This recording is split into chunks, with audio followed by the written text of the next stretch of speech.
Yes. Let's call this meeting to order. Sacramento City Council, please call the roll. Thank you. Councilmember Kaplan. Here. Councilmember Dickinson is expected momentarily. Vice Mayor Talamantes. Here. Councilmember Pluckybama is expected momentarily. Councilmember Maple. Here. Mayor Pro Tem Guerra. Here. Councilmember Jennings. Here. Councilmember Vang. Here. And Mayor McCarty. Here. You have a quorum. Thank you. Councilmember Vice Mayor Talamantes, can you do the pledge and the land acknowledgement?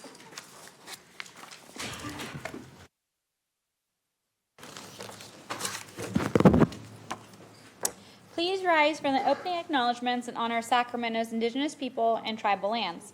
To the original people of this land, the Nisenan people, the Southern Maidu, Valley and Plains Miwok, Patwin Wintun peoples, and the people of the Wilton Rancheria, Sacramento's only federally recognized tribe.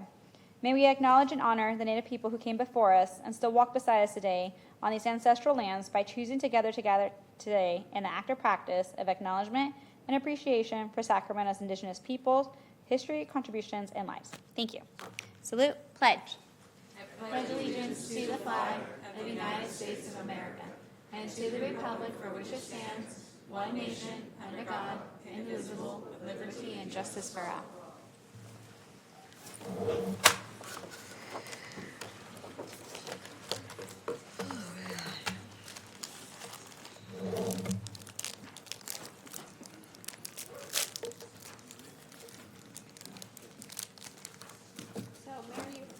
Mayor, you have a special presentation, Juneteenth resolution presented by Councilmember Jennings. Thank you. Mr. Jennings. Thank you, Mayor. For our council members who have had Juneteenth events in their districts, would they raise their hand, please? All right.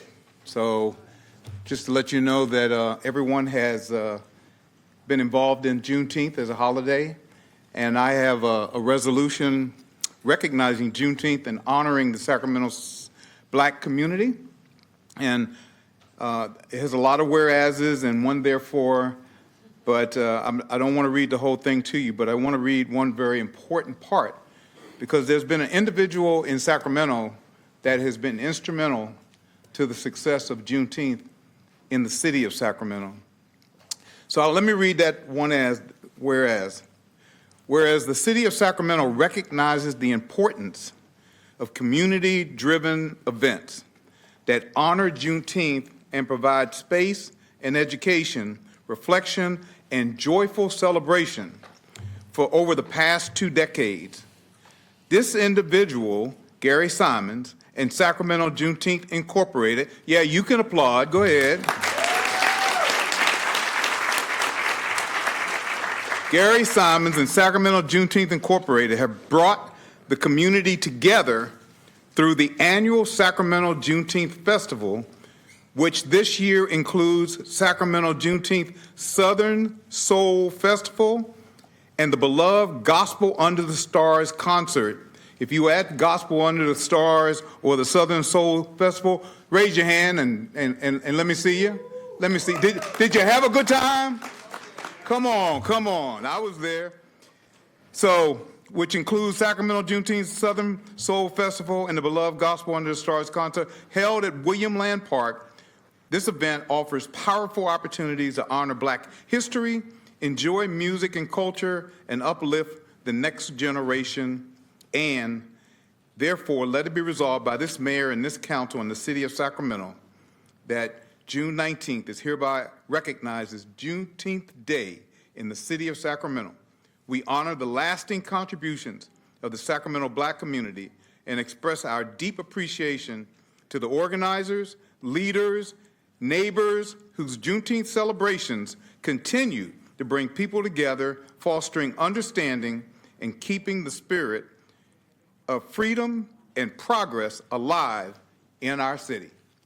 Ladies and gentlemen, I introduce to some and present to others the man of the hour, Mr. Gary Simons.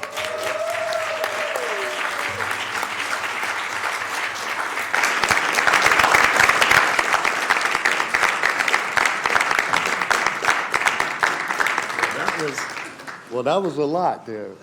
That was a lot there, Councilmember. Thank you.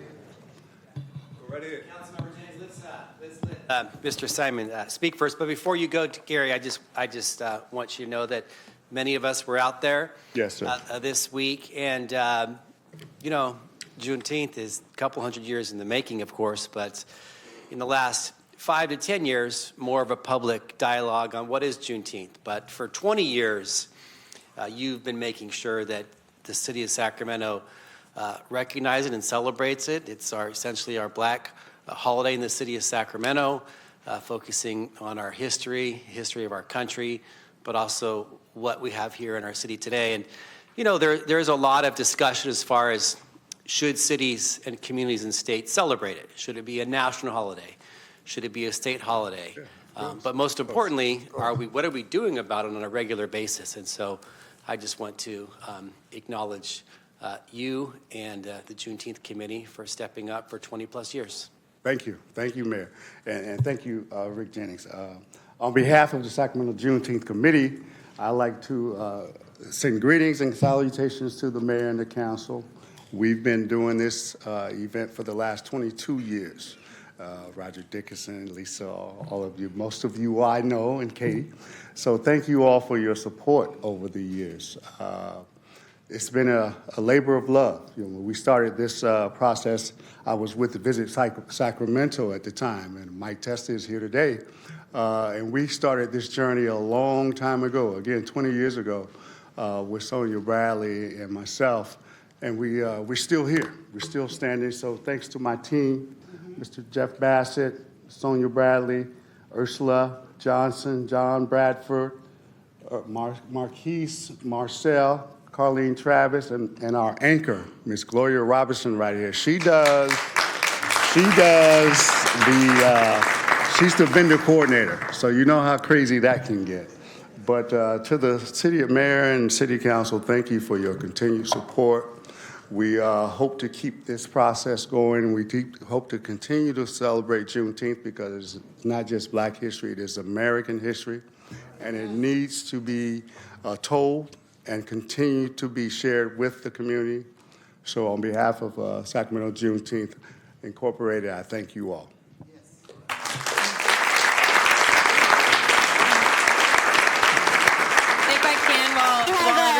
We have two council members sign up to speak, so Councilmember Maple and then Councilmember Dickinson, and then we'll take a group photo. Well, I just wanted to first say thank you to Councilmember Jennings for bringing this forward, but also just say to Gary, thank you for all you do. I have to say that you're one of the best communicators I've ever met.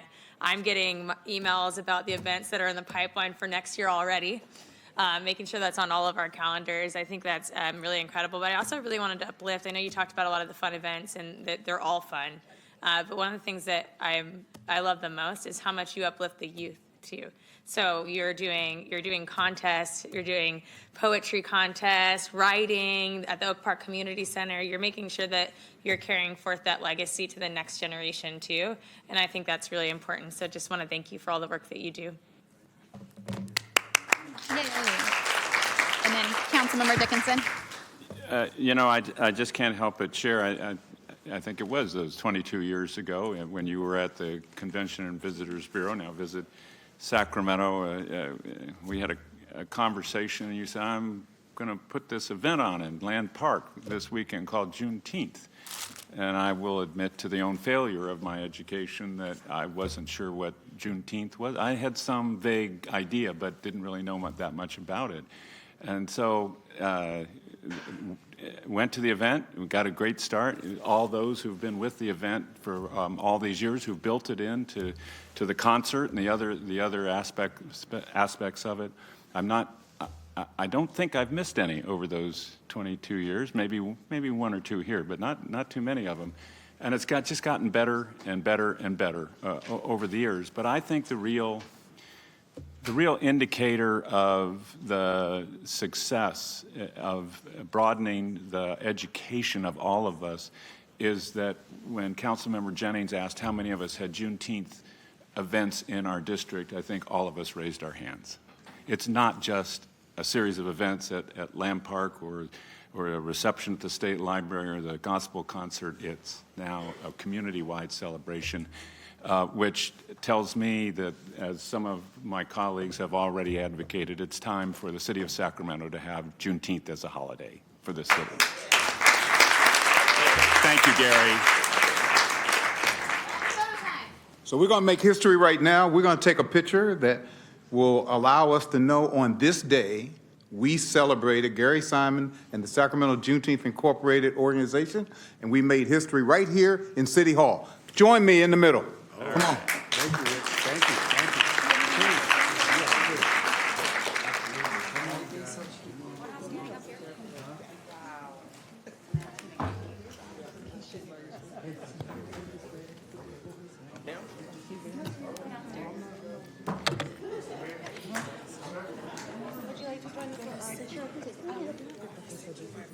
Okay, I can just.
So Mayor, before I move on to the second special presentation, I inadvertently didn't ask you if we had a closed session report out.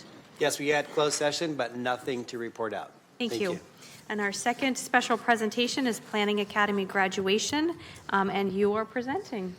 Yes, I have the pleasure of presenting this today and recognizing who's the person that's going to be your spokesperson today. You. Oh, come on up. Yes. Stacy. So, I'm sorry, it's Stacy? Stacy Tolles, yes. Stacy Tolles. Well, as you're getting ready there, I just wanted to acknowledge that this is the City of Sacramento Planning Academy, and there are 20-something of you that went through a 10-week or so process to better learn about city planning and what it means to adopt a general plan, to rezone some land in your neighborhood, develop affordable housing, focusing on our streets and communities, because there's nothing more than local government action than planning and land use decisions. And 20 plus years ago, the city of Sacramento had so many people that showed up here essentially hot about some land use decision in their neighborhood. And they said, you know what, we should create a little school where we bring a couple dozen people once a year to engage them about what is land use, what is city planning. And I will note that 23 years ago, in the second class, I was one of the classmates, the participants. Ooh, all right. Yeah. Me and my classmate was now the chief of staff for Roger Dickinson, Brian DeBlanc. So we were in this together, and I remember there was a big project in your district, Rick. It was the islands at River Lake in the pocket, and that was the big case study. We went out there and saw it firsthand, and it really taught me a lot, and lessons that I learned and utilized to this day. So one of you hopefully will be mayor one day. Maybe it won't take 23 years, but I just want to acknowledge this is a great city asset we have, and firsthand. You all went through the program. I know it's hybrid now, and I'm sure it was important to go out and see the city firsthand. So thank you for stepping up. And whether or not you're a council member or a mayor, you'll know more about planning and land use, inevitably there'll be some project in your neighborhood. You'll be able to talk to people about, how it really goes down as far as creating and crafting a city like the city of Sacramento. So thank you for participating. And with that, Stacy, do you want to say a few words? Absolutely. I so appreciate that introduction because it tells me two things. Sacramento is committed to informing and engaging its citizens, and that there is a bright future for everyone who went through this planning academy. So good evening, Mayor McCarty, city council members, and staff. My name is Stacy Tolles, and it is my honor to speak on behalf of the 2025 Planning Academy cohort. Now, I'm a grant writer, and I work with nonprofits and municipalities across the United States. I've lived in 4 different countries as an adult, and I am from Sacramento. Okay. It is with that global experience that I and the nearly 40 participants in this year's Planning Academy that I can truly say Sacramento is one of the best cities in the world. And we are proud to call this city home. Yeah, come on, step for that. I applied to Planning Academy because, like many in my cohort, I've always been curious about how our city gets built, where housing is zoned, and who gets to decide how streets are shaped, and how we invest in the livelihood of all of our neighborhoods. As a kid, I lived in about 4 of the different districts represented. So I've been all over Sacramento, and I love the commitment to investing in those neighborhoods. Through Planning Academy, each week I sat beside people with different backgrounds and visions for Sacramento, but we were all united by the belief that together we can make Sacramento an ever better city. In fact, it is our honor and responsibility to do so. Planning Academy equipped us with knowledge, tools, and relationships to effect positive change in our communities. I especially appreciated the walking tours, going out and seeing our city, as Mayor McCarty mentioned. Our walking tours were kind of like living history exhibits that I feel every Sacramentan should experience, so kudos to our Planning Academy coordinators for putting that together. And this program, I want to say, is not just civic education. It really was civic empowerment. It shows that informed residents become stronger advocates, better collaborators, and more connected neighbors.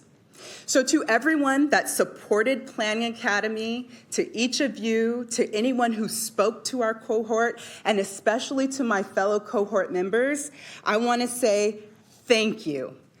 Thank you for supporting Planning Academy, and let's go change the world. There we go.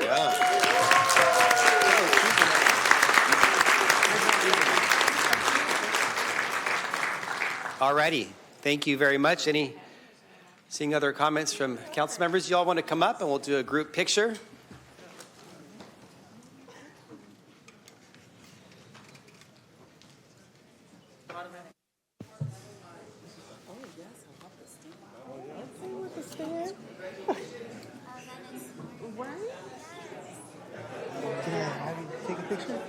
Can I text it to you after? Is that okay? Sorry, because otherwise I end up holding everyone longer.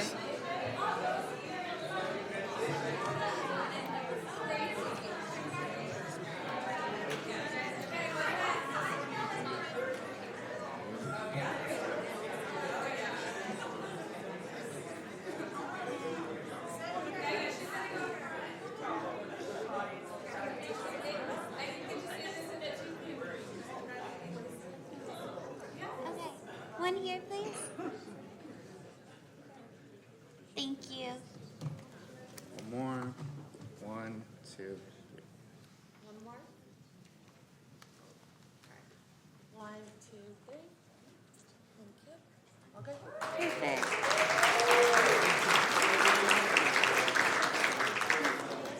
And then if you put in your number, I'll send it to you right now. Thank you.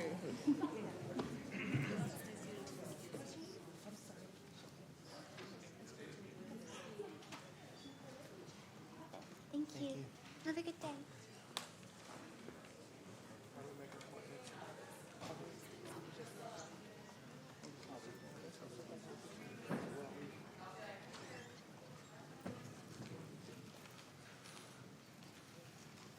That should be a requirement to go on the planning commission. You have to go to the planning academy.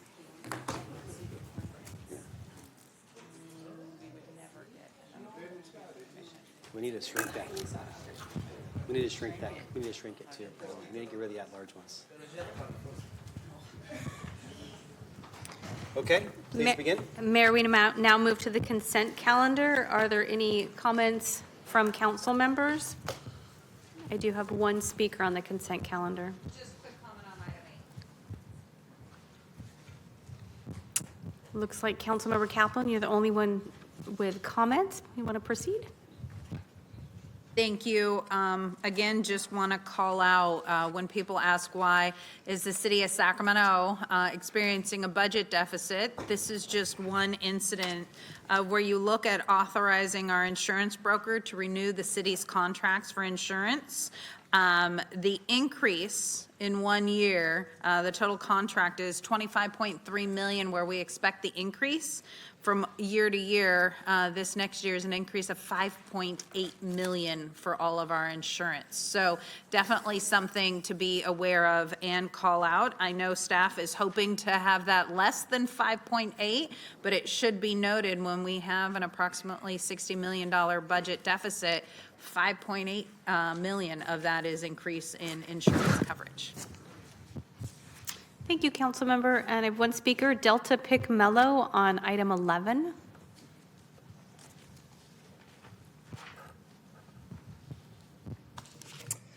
Thank you, Mayor and City Council members.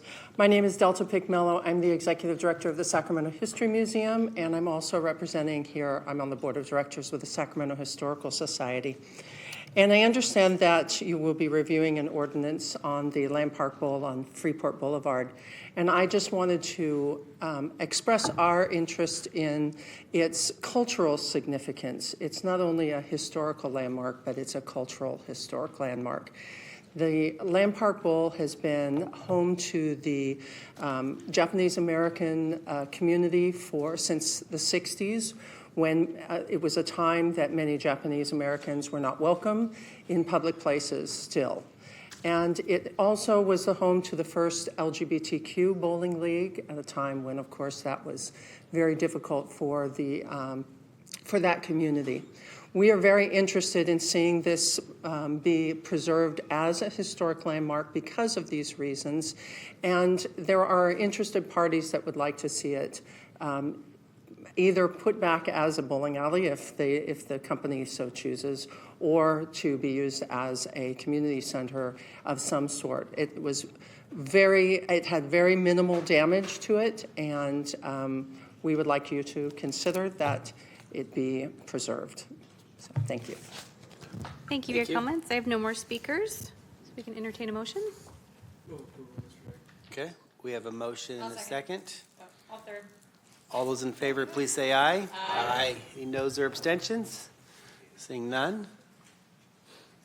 Passes. That motion passes. That was a motion by Councilmember Guerra and a second by Maple, and unanimous vote. Next item. So next item is item 14, which is a public hearing, Cotton Lane Apartments rezone, P24-022.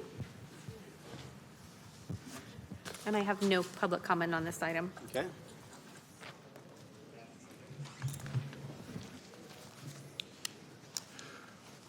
Good evening, Mayor and Council. If you were expecting Danny Abbas, my staff member, he is unfortunately ill and wasn't able to make it, so I'm stepping in tonight. So before us, we have an item for a 54-unit apartment complex located on the northwest corner of West Stockton and Cotton Boulevard. The entitlements include the mitigated neck deck, an environmental document, and also the rezone of the property to enable the multifamily. Staff recommends this proposal based on the need for housing in the area to provide a diversity of housing that's much needed. It will be market rate, but even with that, the close proximity to Consumers River College, the library, and the light rail station, we believe is advantageous and helps support the need for that rezone. So with that, we recommend approval of the housing project based on the findings and subject to the conditions of approval, attachment 5 of your staff report. We have staff available here, and also the applicant and his engineering team is here as well. So we're open for questions. Councilmember Vang? Thank you so much, City Clerk. I just wanted to take this moment to thank city staff, Marcus, and our partners for all your hard work to get us to this moment.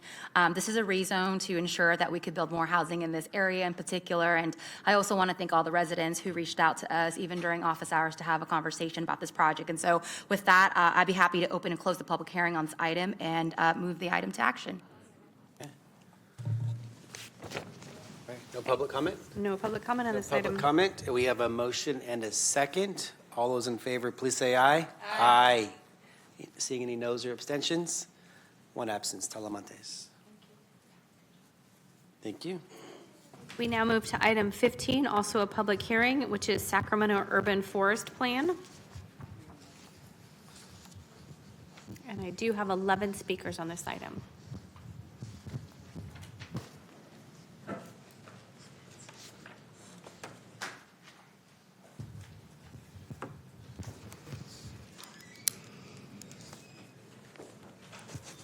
I think I have a presentation, is it?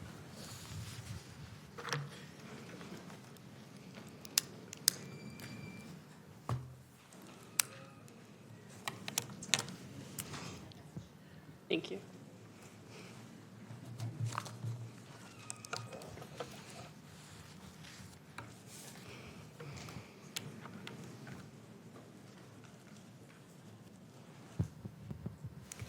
Looks like staff is working on your presentation.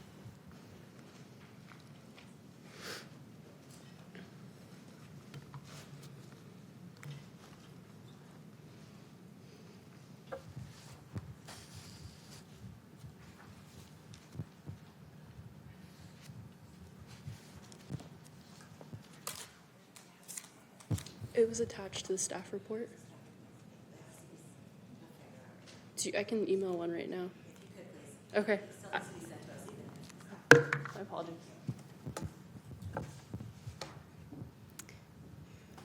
The staff in the back, it is part of the staff report.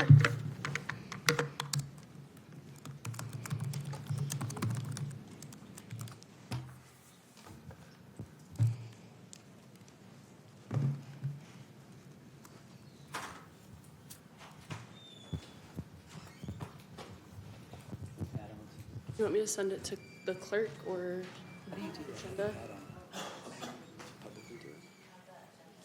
Send it to agenda.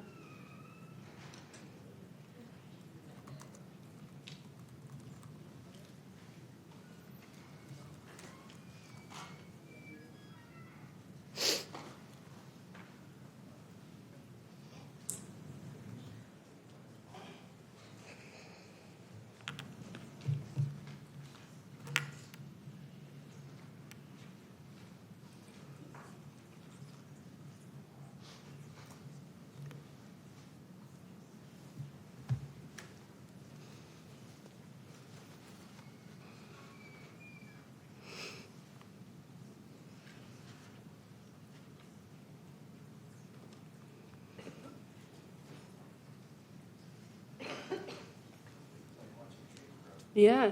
You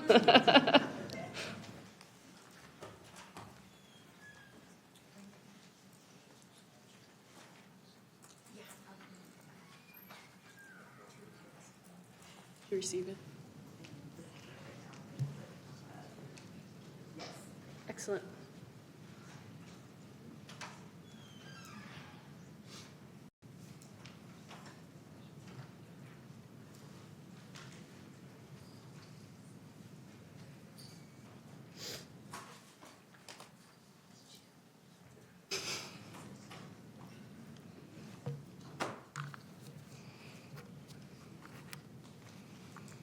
Staff, I just added it to your Teams chat.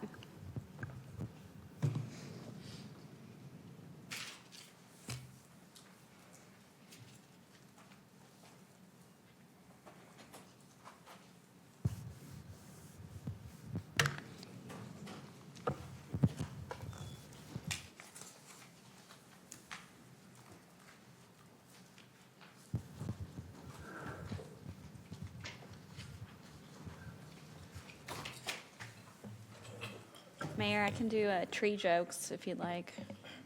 Go for it. Okay. Why are trees great at networking? Because they're always branching out. Okay, do you have more? I can keep going. You have more? I hope not. Which dating app do trees use? Timber.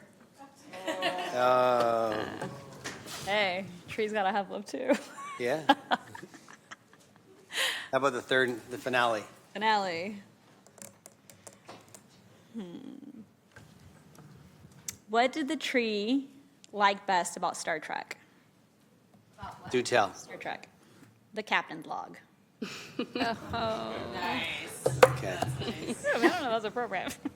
looks like we have our presentation. Okay, Thank you, Vice Mayor. The trees grow.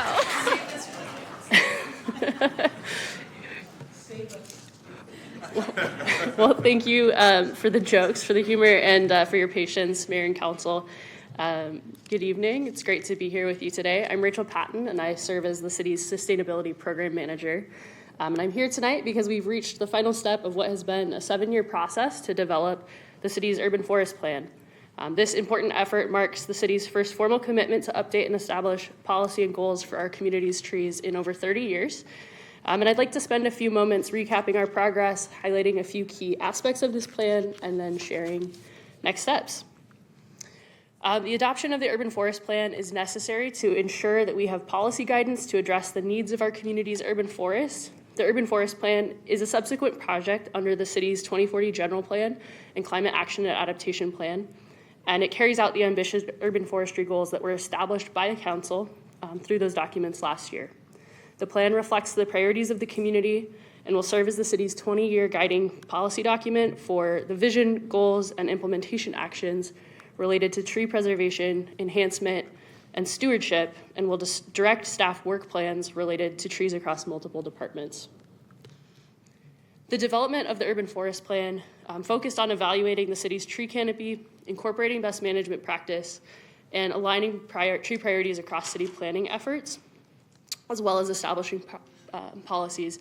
And the vision for that plan was co-created with input from our partner advisory committee, which established several important principles to serve as the cornerstone for this effort. Those included centering community investment, recognizing trees as a part of Sacramento's legacy, community character, and critical infrastructure, advancing racial and social equity, prioritizing sustainable management and growth, and combating climate change. The Urban Forest Plan itself consists of 3 primary components. One, a background section that outlines the status of Sacramento's urban forest, including both assessments for citywide tree canopy, as well as detailed evaluation of the city's publicly maintained trees. And then importantly, number 2, a policy and program framework that details 5 goals for the urban forest, with 53 subsequent policies and implementation actions to achieve those goals, grow our canopy cover, and address the challenges facing our city's trees. That's followed by an implementation strategy that assigns a lead and support city department and a timeframe of completion to each of the 53 recommended policies and actions. As I mentioned, the policy framework and implementation strategy provides detailed guidance on how to achieve the following foundational objective, which was established in the 2040 General Plan and Climate Action and Adaptation Plan. And that goal is to increase our citywide tree canopy cover from 19% to 35% by 2045. This goal will essentially double our 1 million trees in the city to about 2 million trees. From the outset of the plan development process, extensive and diverse public engagement helped ensure the Urban Forest Plan reflects the needs and desires of Sacramento's community. Our public engagement took place in 2 major phases. Phase 1 consisted of early planning and information gathering to develop the administrative draft Urban Forest Plan. Outreach for this phase included convening a partner advisory committee that included over 30 civic and industry leaders providing technical guidance and consultation with staff, a community-wide survey, and 13 pop-up workshops. Phase 2 was the public review and comment of the draft Urban Forest Plan. Outreach for this phase included an online workshop, staff presentations, and attendance at over 20 community events and meetings, and presentations to 8 publicly noticed city commissions and committees. In total, thousands of participants provided input and informed the development of the plan before you today.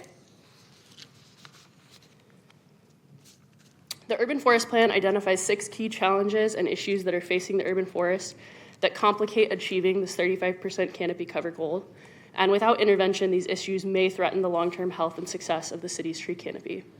The most significant challenges facing the city of Sacramento's forest include that the vast majority of Sacramento's urban forest is managed by private owners and public agencies that are not the city of Sacramento. An increase in financial resources that will be necessary for the city to implement its current and new responsibilities assigned under this plan. City policies that support Sacramento's continued growth must consider protecting and expanding tree cover as a part of those land use planning policies, and then the impacts of climate change and other environmental threats. The key strategies identified in the Urban Forest Plan to address these challenges include protecting existing trees, enhancing city operations, supporting private property owners and other public agencies to increase tree planting and care, and prioritizing trees within our planning and development, as well as our roadway network. The Urban Forest Plan was developed with a guiding principle of equity, that all communities are entitled to the same access to tree canopy and its benefits, and that inequities in tree canopy must be addressed. The city's average canopy cover is 19%, but some areas have up to 40 and others have less than 10. This is primarily the result of zoning and land use, but does also correlate to race and income. The impact of this distribution is that some areas of the city are exposed to higher levels of heat, poorer air quality, and greater impacts from climate change. To address this, strategies such as tree planting and private investment will need to be strategically targeted to ensure we are achieving equity in our tree canopy. Urban forestry priority intervention areas were identified using census tract level priority metrics, which included state and federal designation as disadvantaged communities, canopy cover below 25%, and daytime summer land use surface temperatures of 103 degrees or higher. The urban forestry priority interventions area map shown on the screen will be utilized to support strengthened interventions such as grant applications in areas of the highest need in our city. This concludes the high-level overview of the Urban Forest Plan.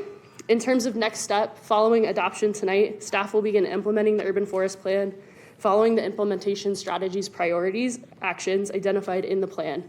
Staff will also return annually to report on progress to City Council. In closing, staff's recommendation is to, 1, adopt a resolution determining that the Sacramento Urban Forest Plan is a subsequent project under the Environmental Impact Report for the 2040 General Plan, and 2, adopt a resolution adopting the Urban Forest Plan, including the revisions and additions in attachment 2 of the supplemental materials.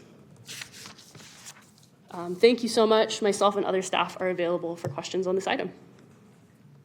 Okay. Thank you. We'll certainly come back to you, but first we have public comment. Thank you. I have 11 speakers. The first is Michael Bevins, Alex Bink, Alejandra Cervantes, Colleen Pineda, and Alyssa Lee.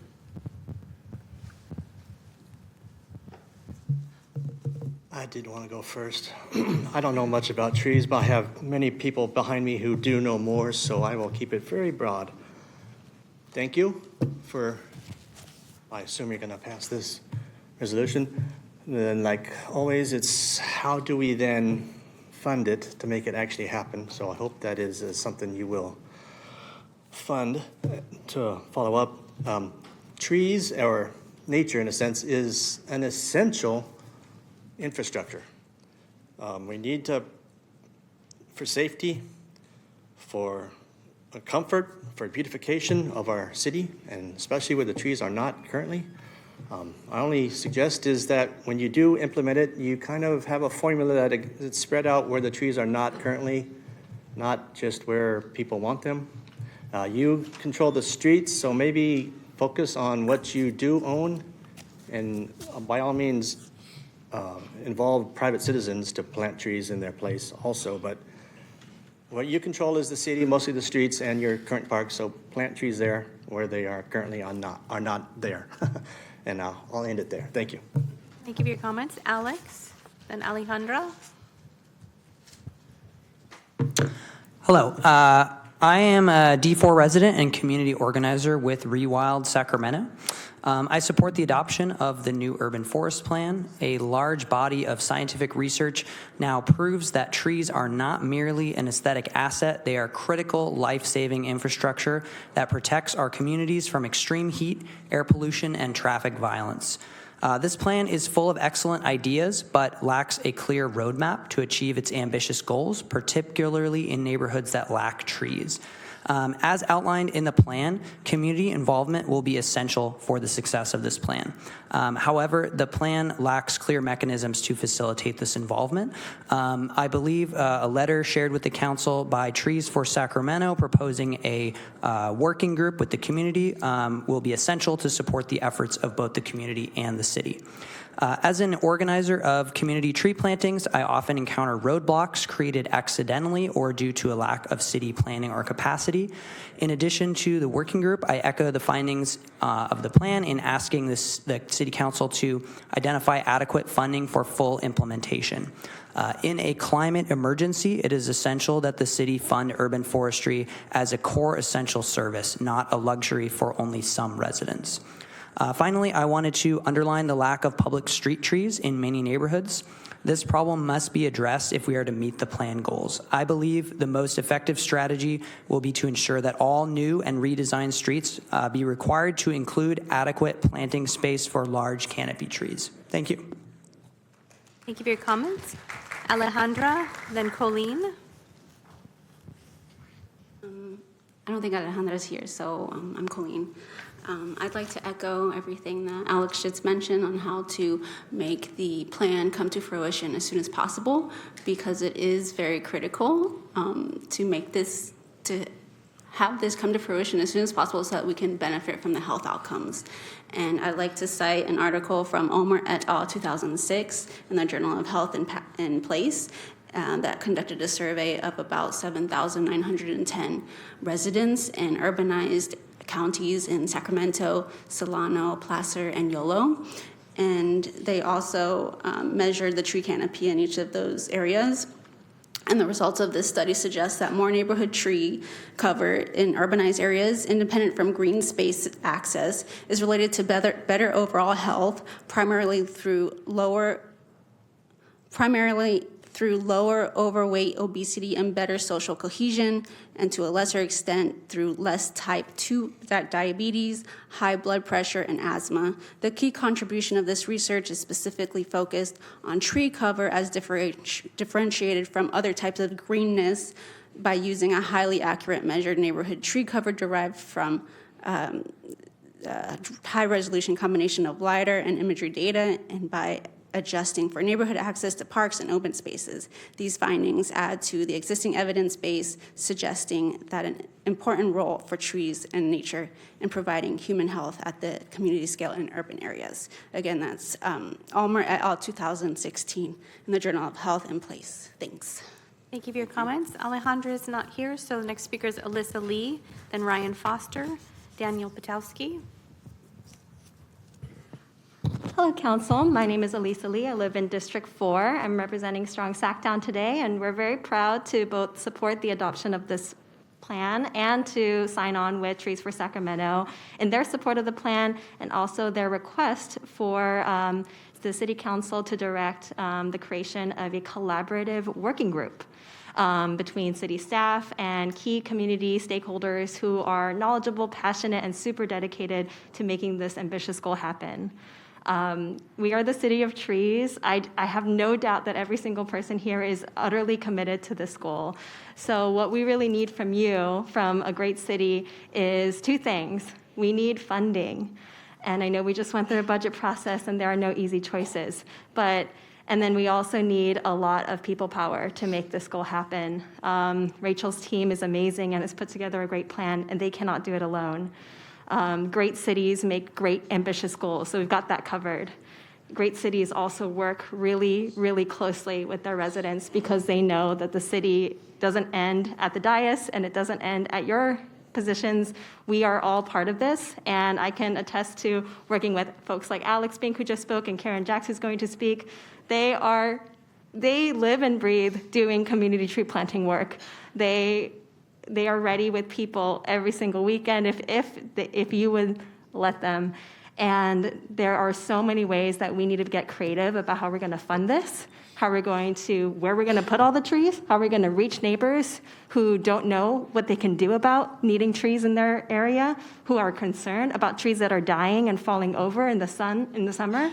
There is just such a wealth of knowledge. So I really urge you to not just pass this plan, but to really dedicate funding toward it and to create this collaborative working group with community members to plant trees, both private spaces, public spaces, all of it. Thank you. Thank you for your comments. Ryan? Hello, I'm Ryan. I live in District 3, and I've gone to a couple tree plantings as well, and I'm really excited about this plan, and I think an awesome way to help get this done would be like engaging local students, because I know how empowering it felt for me to plant a tree, and I think for young people, you don't always have a whole lot of agency as a kid, and I think getting young people out there and planting trees in their community would give them a sense of agency and a lot of connection to their community. And I think that'd be a great way to get tree planting done. So I love this plan. Thank you for your comments. Daniel Potowski, then Karen Jocks.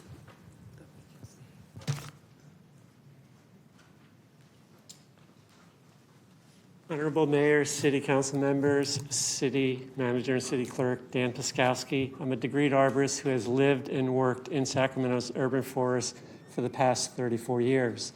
I was a Sacramento City arborist for almost 30 years, retiring in 2020. I urge you to approve this plan. It's been ongoing for 7 years. It is missing a key component. It's about management, the management of the public trees. And I worked on the original urban forest management plan, and this is just called the urban forest plan. I'm also asking you to consider the amendment that Trees for Sacramento is putting forth. I know some of their members have spoken with the city council members, but please consider their amendment because there's some oversight. But I'm asking all you to be bold. I want you to be bold. What Sacramento needs is a tree commission. Sacramento needs a tree commission because we need the oversight. This was put forth in the 1994 Urban Forest Management Plan. It was put forth in the 2003 Best Management Practices. Management has vehemently opposed a tree commission because they don't want oversight. Why is that? Well, when urban forestry moved over to public works, $3 million of general fund money got reallocated. If there was a tree commission, this urban forest plan would have taken 7 years to complete. And so I'm asking you to put forth, Sacramento needs a tree commission. Be bold. Thank you.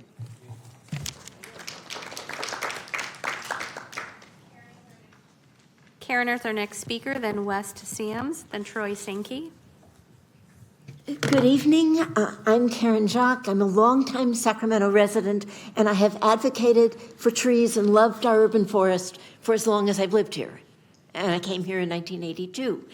I really want to thank Rachel Patton and all the other city staff for both working to get a lot of input from the community and for putting together a document that now needs to be operationalized. And if we can get together the money and the additional planning that it's going to take, then we can meet the 35% coverage climate goal, and we can meet it in every neighborhood because tree equity is a huge issue, and some neighborhoods have them and some neighborhoods don't, and climate change is worsening dramatically, and the greatest cause of death due to climate change is heat stroke and related heat illnesses, and we got communities that are at risk because they don't have trees.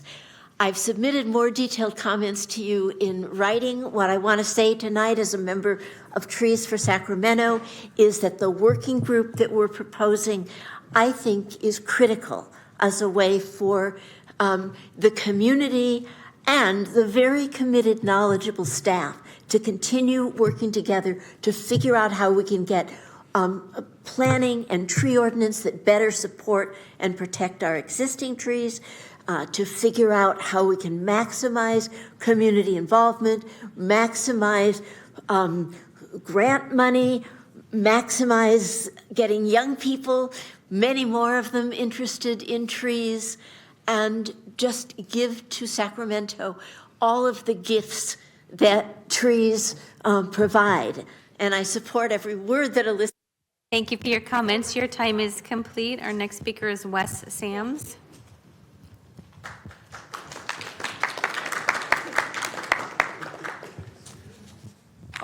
Hi, Wes Sams, CEO of the Curiosity Collaborative and lead organizer of the City of Trees Parade.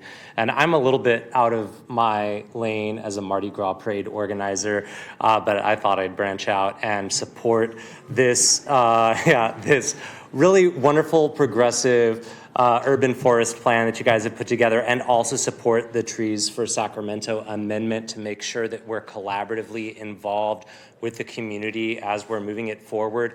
Making sure that this is fully funded to realize its goals is going to be really important, and it should be a priority for a number of reasons. One was because of the public safety issues that were brought up. They slow down traffic in streets.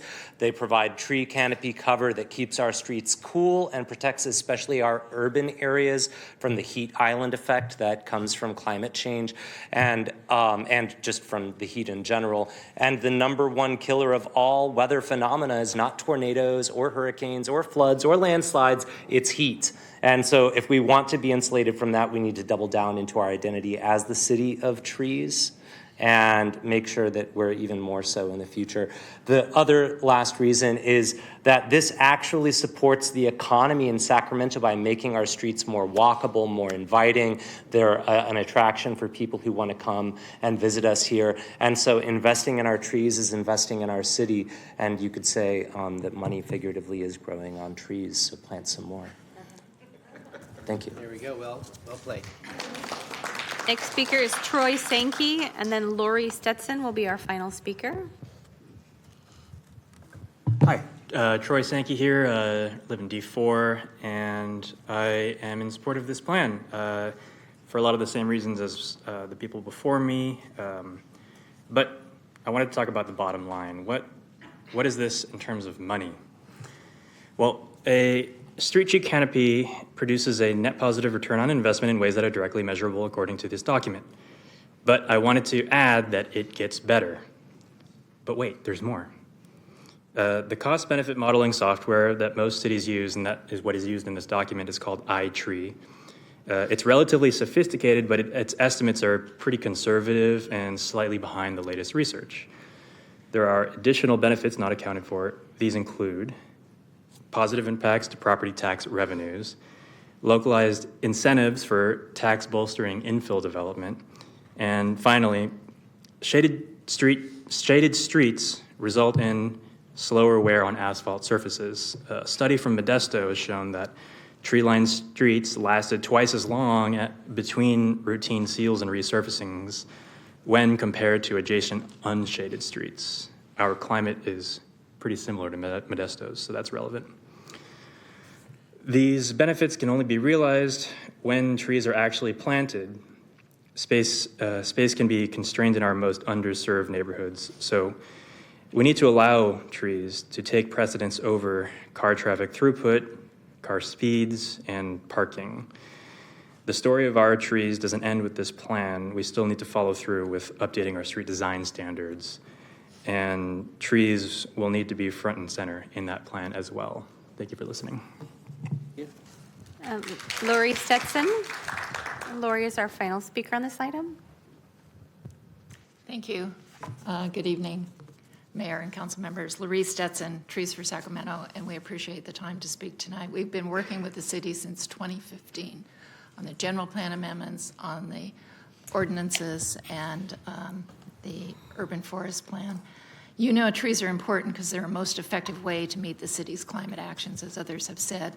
We support this plan, but the challenge is implementation. This is the beginning of trying to reach our, I'm sorry, I have allergies, of reaching our plan goals. And the best way to do that is collaboration, because the city admits in their staff report they don't have the staff or the funding right now. We have expertise. We want to bring it to the table. We proposed an amendment that would establish a working group with city staff and key tree community people. Our amendment is not intended to set city policy. Our organizations want to share their expertise and help identify different actions that the city doesn't have time to do. We want a collaborative process on that. Examples include research, grant writing, contacts with state and other governmental entities, including ESRI and some of the aerial mapping folks. So there's a wealth of opportunities out there and also a wealth of community contacts.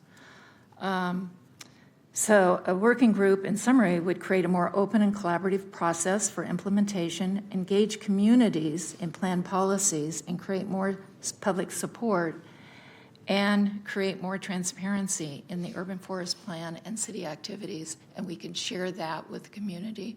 We've already done that, working with city staff by holding forums, bring other folks in, and highlighting what the city is doing. So this, we think, is a best way. Thank you for your comments. Your time is complete. Mayor, I have no more speakers on this agenda item.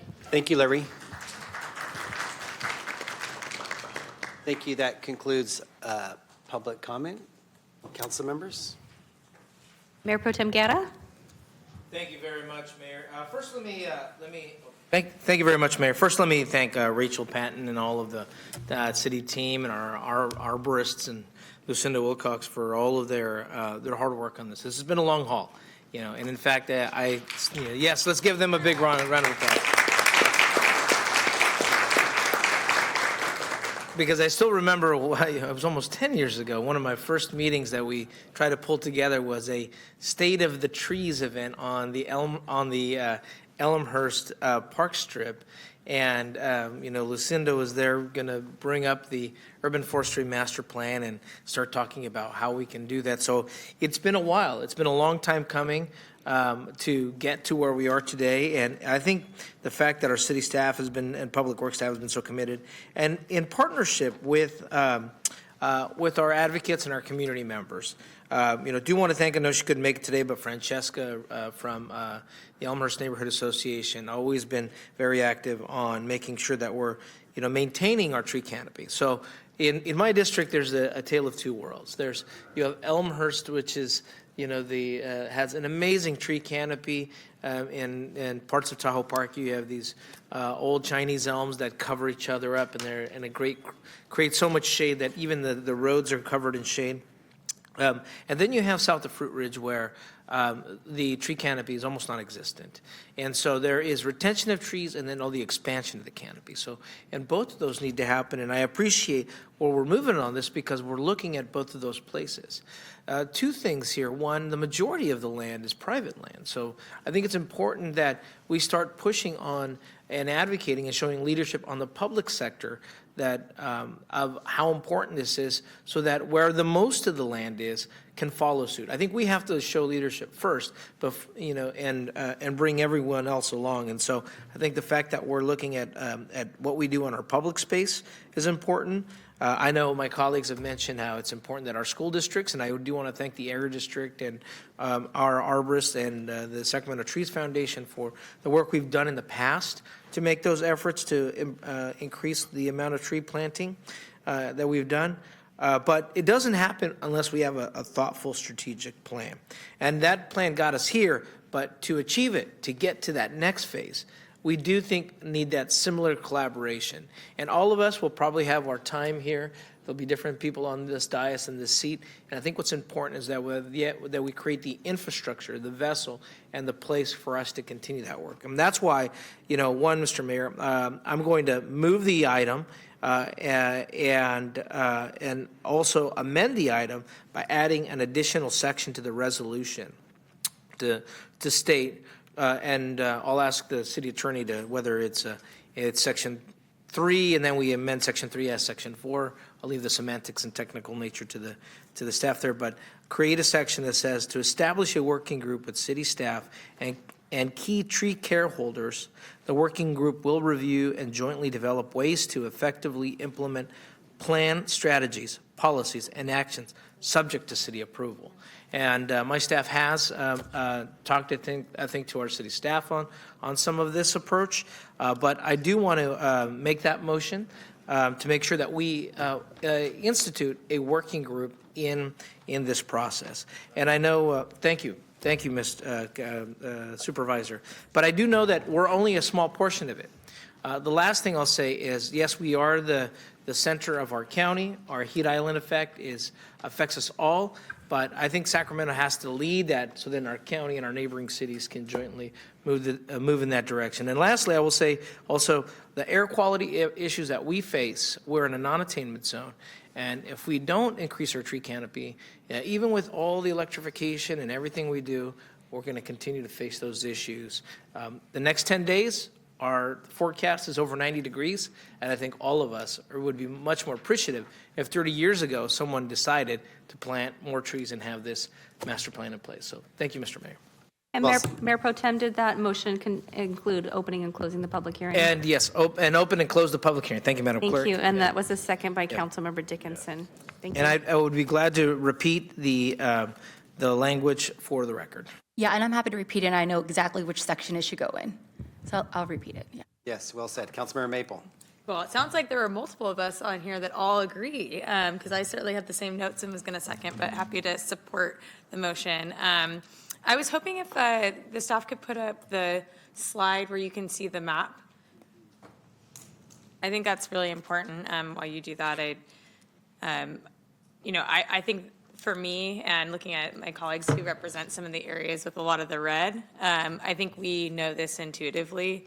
We know this from our community members. We know this because we walk these streets every day and know what it's like. But I think it's important for the public to see. I think it's important for the rest, all of us on this dais to take a look and notice that there are true inequities in our city, and they are primarily in areas of town where we see that there are other challenges as well, including income, challenges being able to get around town, access to transit, you name it. And so it compounds. And so I was really heartened to see that there is that focus on equity in this plan. And I just want to thank you for the 7 years of work that it's gone in, so long before I was here, that have gone into making this plan what it is. I'm heartened to hear from the community members. I got a lot of really positive feedback from constituents and beyond about the plan and how ambitious it is. I think we have to be ambitious in order to achieve the goals that we want to achieve. But I also think that like anything, like with our budget, like with the policies that we have in place, it's important to focus our energy on the places that need it the most first. And so that is of key concern to me. And I appreciate that equity is a part of this goal because, as you can see, there are huge spaces of red in our city, and those are the places where people need the trees the most, where the air quality is poor, where people are struggling to breathe and have huge heat waves, and they're trying to walk to the bus. It's really challenging, and I see it every day. And so I love this plan because it focuses on that. One question that I have is, I know, in South Sacramento, there's a number of organizations that are doing some of this work already. And so I'm just curious, what's kind of the plan to work with those groups? I think of like Community as one of them, but there's quite a few, so that we're kind of not reinventing the wheel or doing duplicative efforts in South Sac. Whoever wants to go.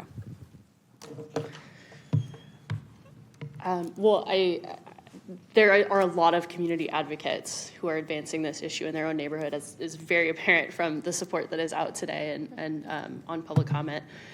I think there are a lot of strategies within this plan that recommend and are going to require collaboration with those groups. That's something that, regardless of an amendment, we're intending to continue to advance aggressively, to continue to have that partnership, open communication, and really supporting the work that's happening in the community. That'll happen in all sorts of ways, through developing educational materials, through collaborating on plantings that happen within the public realm in those communities that folks are interested in, whether that's in parks or along streets, helping support grant applications or things like that are advanced by those community groups. So there's a lot of opportunity.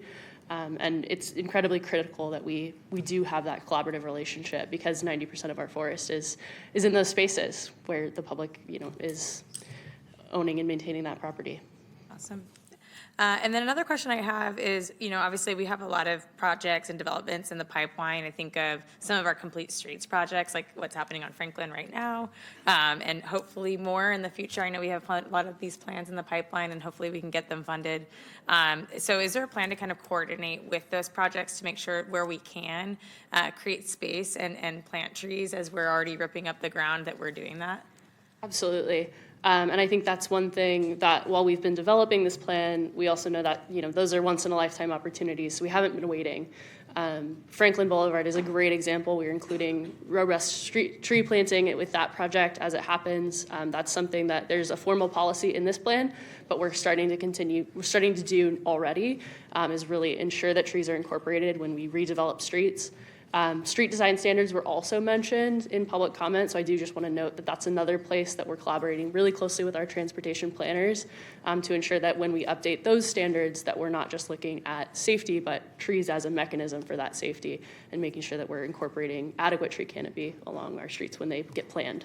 Awesome. Yeah, I just wanted to make sure that also the public knows that because I did hear some questions, but I was really excited to see that, especially on Franklin Boulevard. That's a part of my district that has severe challenges with the appropriate shade and people trying to get around in the heat. And so I really appreciate that. So thank you. I'm excited about this plan. Only one last thing that I wanted to mention is, of course, great plans are only great plans if they can, one, be implemented well and two, be funded. And we know that funding is a big challenge for us right now as a city, but it doesn't mean that we can't find ways to make it work. And so my thought or suggestion, I'm not sure if this is part of the motion or if it's just direction moving forward, is that this come to budget and audit in the coming months as we get ready for our next budget cycle, which never seems to end. You end one and then you go right back into budgeting, so that it's front of mind for us and that we continue to have that conversation. So thank you so much. Councilmember Vang. Thank you, City Clerk. First, I just wanted to take a moment just to say thank you to all the residents who came out today to speak. And I also want to thank Rachel. Thank you so much for your hard work, and all the residents and community partners who participated in the workshops and the surveys and the events to get us to the final working draft that's in front of us. I also just want to take this moment to also give a shout out to the Meadowview Urban Tree Project as well. I know they sent in lots of comments and also work with our coalition of tree care holders as well, and so I want to give them a shout out. I think, we all know we pride ourselves as the city of trees, and yet it is no secret that, there are specific neighborhoods, North, South Sacramento, South Natomas, that lacks tree canopy in our city. And as you heard from Rachel and you heard from some of my colleagues and some of the speakers, we know that in those red areas are where our low-income communities are. And oftentimes it is in these neighborhoods where they suffer poor health, air quality, and just reduce overall health and well-being in those areas. And so increasing tree canopy is a matter of health equity and really health justice in our city. But I'm excited that we have a blueprint, a formal blueprint in front of us with an implementation strategy. And so I do want to uplift a few because I think it's important to acknowledge the hard work that has gone into this plan. The first piece is I want to say thank you for having the youth component to the plan that helps us cultivate a really youth engagement in the urban forest plan to continue tree stewardship. I think that's really important because I see a lot of adult in this space, but our young people will inherit a world with challenges that they did not create. And so it's important that we center their voices in this plan. And so I saw a call out for the youth piece. So really just want to say thank you for that. I also appreciate the outline of the implementation, the 53 policies and action items, and in particular, actually naming which department is going to lead it, how many years is it going to take for us to complete it, and so I appreciate that as well, and so wanted to name that. But I think one of the most major concern as we are talking about this implementation is that as a mayor and council, we have to grapple with the funding piece, right? It is estimated that in order to fully implement the current plan that is in front of us, it's going to take $12 to $13 million annually. if we are to do it and actually implement it, right? And as we consider our budget for next cycle, as we work with community on a potential park bond, I know there was a call out for potential fundraising. I really encourage my colleagues to add funding in the next year's budget, and I appreciate Councilwoman Maple saying, let's bring this to budget and audit to see what we can do. And so I know there are a lot of tough decisions that have to be made, but I think that if this is a priority, then we can find $1 million or so in the budget to make it happen. It all really is dependent on our priorities in the city. I support Mayor Pro Tem's recommendation 1 on the collaboration piece, right? Good plans and ideas go to die at implementation if you don't have a work group. And so I appreciate the amendment to the policy action work plan. And I actually think it could fall under the engagement strategy piece under page 102. So it could be following policy action 4.1.5. I think it fits in really well, and happy to also provide the language that Mayor Pro Tem provided. In terms of establishing a working group, an advisory committee.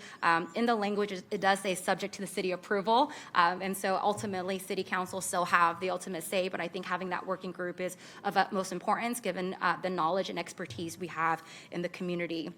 And then I do actually have a second amendment, and hopefully the motioner on the table will accept this too, is that during the briefing with my staff, it was mentioned to my staff that we actually don't have current data on existing public areas available for tree planting. I don't know if this is true or not. Rachel, if you can come up here. In the plan, one, I just want to appreciate that we do call out ways to incentivize tree planting on residential and private properties. We know that many of the areas are private property, so we really want to incentivize folks to plant trees on private property, but I also think it's really important that as a city we lead. Do we have data on public properties, on public areas of where we can't plant trees? Do we have that analysis? We do. I think what came about in the briefing is that we didn't have, it would need to be investigated. We didn't have access to that information at the time. We have a robust inventory of our street trees that does include identification of vacant stalls where tree planting is possible. Okay. And we do also have access to our parks information of where there is passive recreation area and parks that would accommodate trees. So I think that's something that I think the question was like exactly how many trees could be planted in D8 on public property, and it was something that we couldn't answer at the time, but we could figure that out with the data that we have available. Okay, well, that's good. I was actually going to add an amendment, but if we have that data, we do. Then that's great. I think, so for me on the equity piece in particular, right, knowing that we have the data, I do think it's really important that if we do have that data, it's really important for us to identify those existing public areas that is available for tree planting in those red areas in particular, and making sure that we start in those areas strategically, right? So if there could be a commitment to that, that would be great.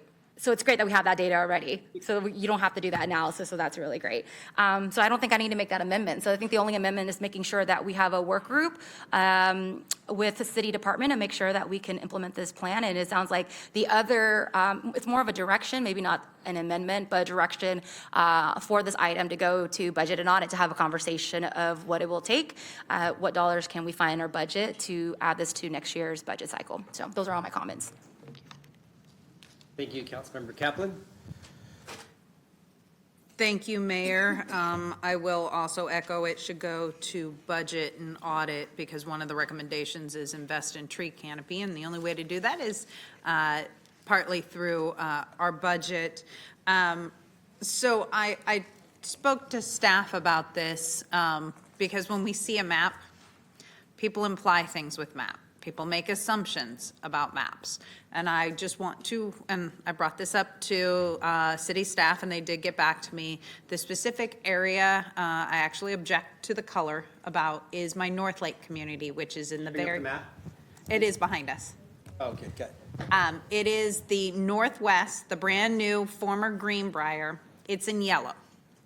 If the rest of my district, mostly of North Natomas, is orange, this is a brand new community that is just now being constructed, and all it has is dirt and houses. It doesn't have tree canopy. So I'm very, and I know you guys looked and you said there's no data. I can tell you the data is I visually go out there and it has less trees than the rest of the area in Orange. So I know a lot of policies and decisions are made based off of what people see, and so I wouldn't be doing my job if I wasn't fighting that. Just go look. You will determine that that area qualifies for orange, if not red, because it is extremely brand new and had nothing on it, no base, and the canopy is metal over the playground. So that's my little spiel on why I think North Lake should be orange. Natomas is new.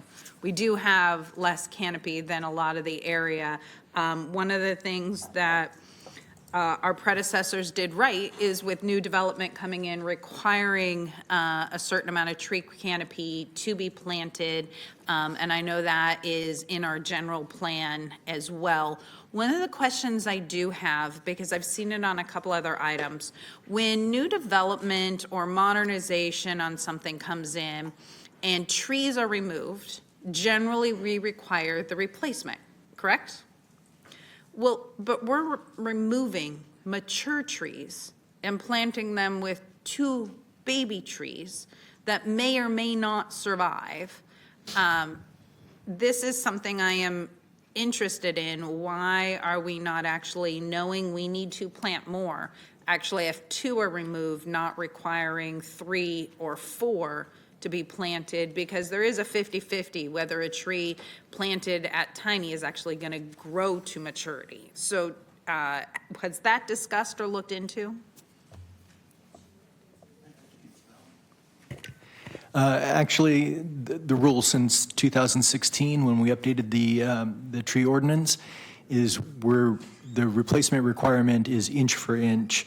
So if a tree has a trunk diameter of, say, 30 inches, they have to plant 31-inch trees. So it's much more than just 1 or 2. It can be 30, it could be 15. It depends on how big the tree was. So it is taking into account what we call the temporal loss, the time it takes to reach maturity. That was all factored into that at that time. And there's certainly room for improvement. That's what a lot of this process is going to be about, is reviewing that and seeing if it's working. But that was factored in and considered at that time. So is it actually in our general plan? Because I could go back and several items that show 2 trees had to be removed, required developer or required person to plant 2 trees. I'm not sure specifically which projects you're thinking of, but in the city ordinance 12.56, it's required, the tree replacement requirement is inch for inch. Okay, that would be interesting in a report because I've seen several instances that actually, maybe that's been waived and it doesn't specifically call it out, but I've seen just mature trees removed and just 2 required to be planted. Would you be able to send us the projects so that we could investigate that specifically? That would be helpful, yeah. Thank you. Thank you, really appreciate that. I will also, so we've got this plan. If we move forward with a project and let's say eliminating 7 acres of urban forests, why are we approving this plan, but then giving council a certain amount of ability to get rid of urban trees and urban forest? So I think one of the things that is a part of this plan is really kind of getting to that heart of how can we make our development process goals coexist with our tree canopy goals. One of the challenges that we encounter, trees are often approved, that permit process is approved, is because property owners have a right to make good use of the land if it's consistent with the general plan. So that's often how they're getting approved. Certainly it's something that we want to minimize that when it happens as much as possible. So we've been coordinating really closely with the Community Development Department on ways that we can establish stronger minimums of tree requirements in development, as well as create flexibility and creative design solutions within planned development process so that we can work with developers to design sites so that we're maintaining as many protected trees as possible. But there are instances when trees need to be approved for removal because it prevents someone to make good use of their property. And that's good explanation, because when people read, you did this, but then you approved this, and who has authority to do what, which it is important, as you pointed out, 90% of the property owned in the city of Sacramento is private or other entities and not city-owned. One of them, the entities that owns a lot of land that I would like to see collaboration with, is our local school districts. There is a significant amount of trees that can be planted on our schools to benefit our children that I think that is an opportunity that's been somewhat missed a little bit. Even so much where a school gets built, trees get planted, but there's no continual reinvestment. So I would love to see the thought process, and if the working group keeps coming, how they're working with schools to do this, because it benefits everybody. It also benefits children.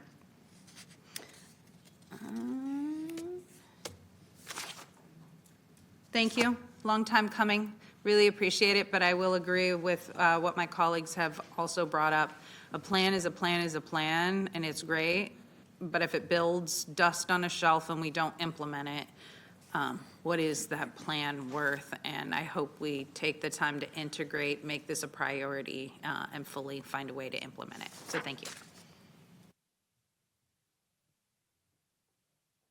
Thank you. Councilmember Dickinson. Well, thank you, Mayor, and I want to join my colleagues in thanking everybody who's been involved in this, certainly the staff and the community members who participated in this. There's much, from my point of view, to like in this plan, and I think it represents an excellent work product. So I want to give credit to those who've been instrumental in its drafting and development.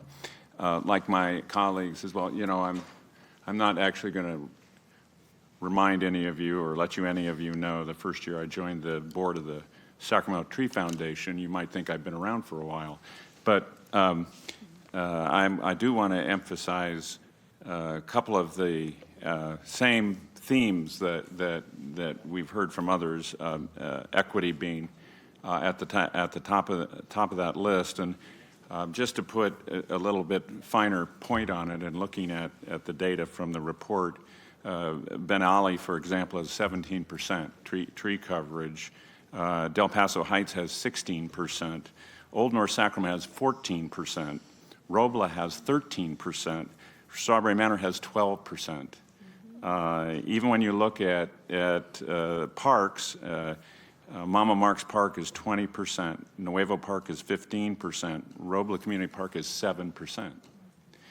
And it's, I mean, we can see the map, but I think when you start looking at some of these numbers, it reinforces the point on the issue of equity, and I think it tells us where our emphasis and where our effort needs to be focused. I also want to emphasize the heat island effect, particularly as it relates to parking lots. Obviously, streets and roads are another source, but you know, we have this 50% shading requirement in parking lots, or we did, but we haven't succeeded with it very many places. And I do think that there may be opportunities to work even with existing property owners with parking lots to improve the tree canopy for those parking lots. I know there was a project down in South Sacramento the Tree Foundation was very involved in a couple of years ago, as I recall, maybe longer now, that actually came back in and retrofitted a shopping center parking lot with trees. So I think that's another point of emphasis for us, because those are sources of such huge heat generation that it's something not to be, it's certainly not to be overlooked.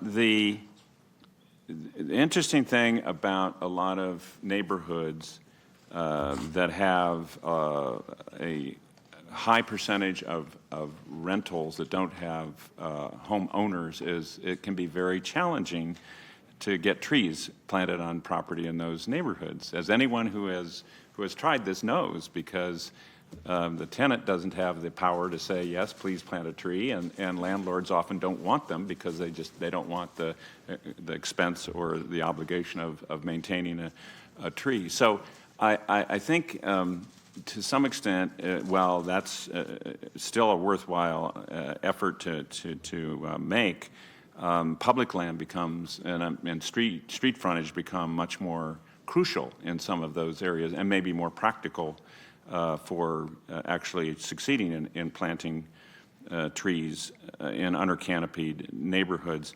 So those are a few of the things that I have noticed, have observed in particular over the time I've been involved in trying to increase our tree coverage and tree canopy throughout our county as well as our city. In terms of what's before us, obviously I seconded the motion. I very much support the idea of having a working group along with us. I also think that we should have with the council periodic and regular check-ins. So a number of people here have said a plan is a plan, and that's fine, but it's not good enough if we're not doing anything to make sure that plan becomes reality. Well, one of the ways we can check in is by having at least an annual update to the council on how we're doing with our implementation of this plan. And I don't know that needs to be incorporated into the motion necessarily. I leave that to the maker of the motion. But at least if we can concur in that as a direction, then that would be, from my point of view, that would be something that makes sense. I also want to touch this issue of removal, not in a little bit different context. We have a lot of people who individually take out their trees for various reasons, not so much new development, but they're homeowners or landlords, but they remove their trees. I know I have had conversations with Ray Trethaway over the years about this phenomena that we actually can, in some cases, lose more trees than we plant. And when I say we, I don't mean the city. I mean collectively we as a community. So maybe that's a matter of trying to elevate education and encourage people if you need to or you want to take out a tree in your yard, maybe you can replace it. You can replace it with a free tree from the Tree Foundation, or you can replace it with a tree from SMUD, something of that kind. But make that part of our messaging to the community that when you take a tree out of your yard, that's not just a loss to your yard, that's a loss to our community. So that's just a thought. It's absolutely critical. We're known as the city of trees for good reason, but we also need to make sure that the reason is we're the city of trees. And so I again think this plan is an excellent step in the right direction. We need to make it a reality, but I think the commitment of the council is very strong in this regard, and I know the commitment of the community is as strong, if not greater. So thank you with that, Mayor. Thank you. Vice Mayor Talamantes. Agree with Councilmember Dickinson's comments, and we are the city of trees and the city of allergies. And I absolutely get horrible allergies, but so worth it so that we get some shade. But I'm happy to also send this to Budget and Audit. And I think maybe it'd be fun to have a competition up here on which council member can plant the most trees in their community and set up some parameters, and that includes development and everything else. So for city staff, when you come to Budget and Audit, give us some fun parameters to work around. And that way we can keep it front, mind, and center as we move forward. Councilmember Dickinson said, like, how do we get periodic updates? And if we do a competition, then it's something that we continually think about and talk about and act on. So that's about it. Thank you. Thank you, and clearly we are a city that loves trees. I know everyone's hit it. By the way, can we change that thing down in Sacramento in your district to be the city of trees again? Yes. The tower? Water tower. The water tower? That's a controversial subject. I have some spray paint. I've climbed up there before. Sorry. Yeah, I just want to note that I'm all in on this, and I think everyone's hit it. But I want to also talk about that map, and you know, it's something that you see. It's striking. It's intuitively you see those are, you know, the more economically challenged neighborhoods, as Councilmember Dickinson noted. Those are the high rent neighborhoods, and you know, I'll just say that as you know, in the last year, I went out there knocking on doors for hours and hours and hours. And I remember one day I was in one of these neighborhoods and it was kind of red and it was so hot. And I said, I have to go. And I called up, I said, give me a land park precinct or a river park, because it was just too hot. And when I went over there, I felt like it was 20 degrees cooler when the same temperature out, 105 or whatever it was. And so, you know, as someone who's been out there on hours and hours on end, I felt it firsthand last year. And then fast forward a few months ago, we're going around talking to neighborhood groups, and I heard this at one of your neighborhoods down there. And one thing I really like about Sacramento, and when I was a neighborhood activist in Tahoe Park, I remember back then the Tree Foundation and SMUD came to the neighborhood and talked about the free trees and tree planting, and the neighborhood association agreed to step it up and help out and do their own outreach. And so it is hard to get people to sign up on their own, especially renters and all these other issues. But I really like these programs where we have activist groups, youth groups, neighborhood groups that go and want to do this and help us expand our tree canopy. So as we go through this working group and through the budget and audit process, there's no free money. Money doesn't grow on trees, right? That I would hope that we could prioritize helping some of these active organizations and groups and volunteer to you know, help people help themselves. So that's the one actionable item that I would zero in on, because most of these are on private property as noted. So with that, enough has been said. We have a motion and a second. All those in favor, please say aye. Aye. Any noes or abstentions? Hearing none. Unanimous, passes. Thank you.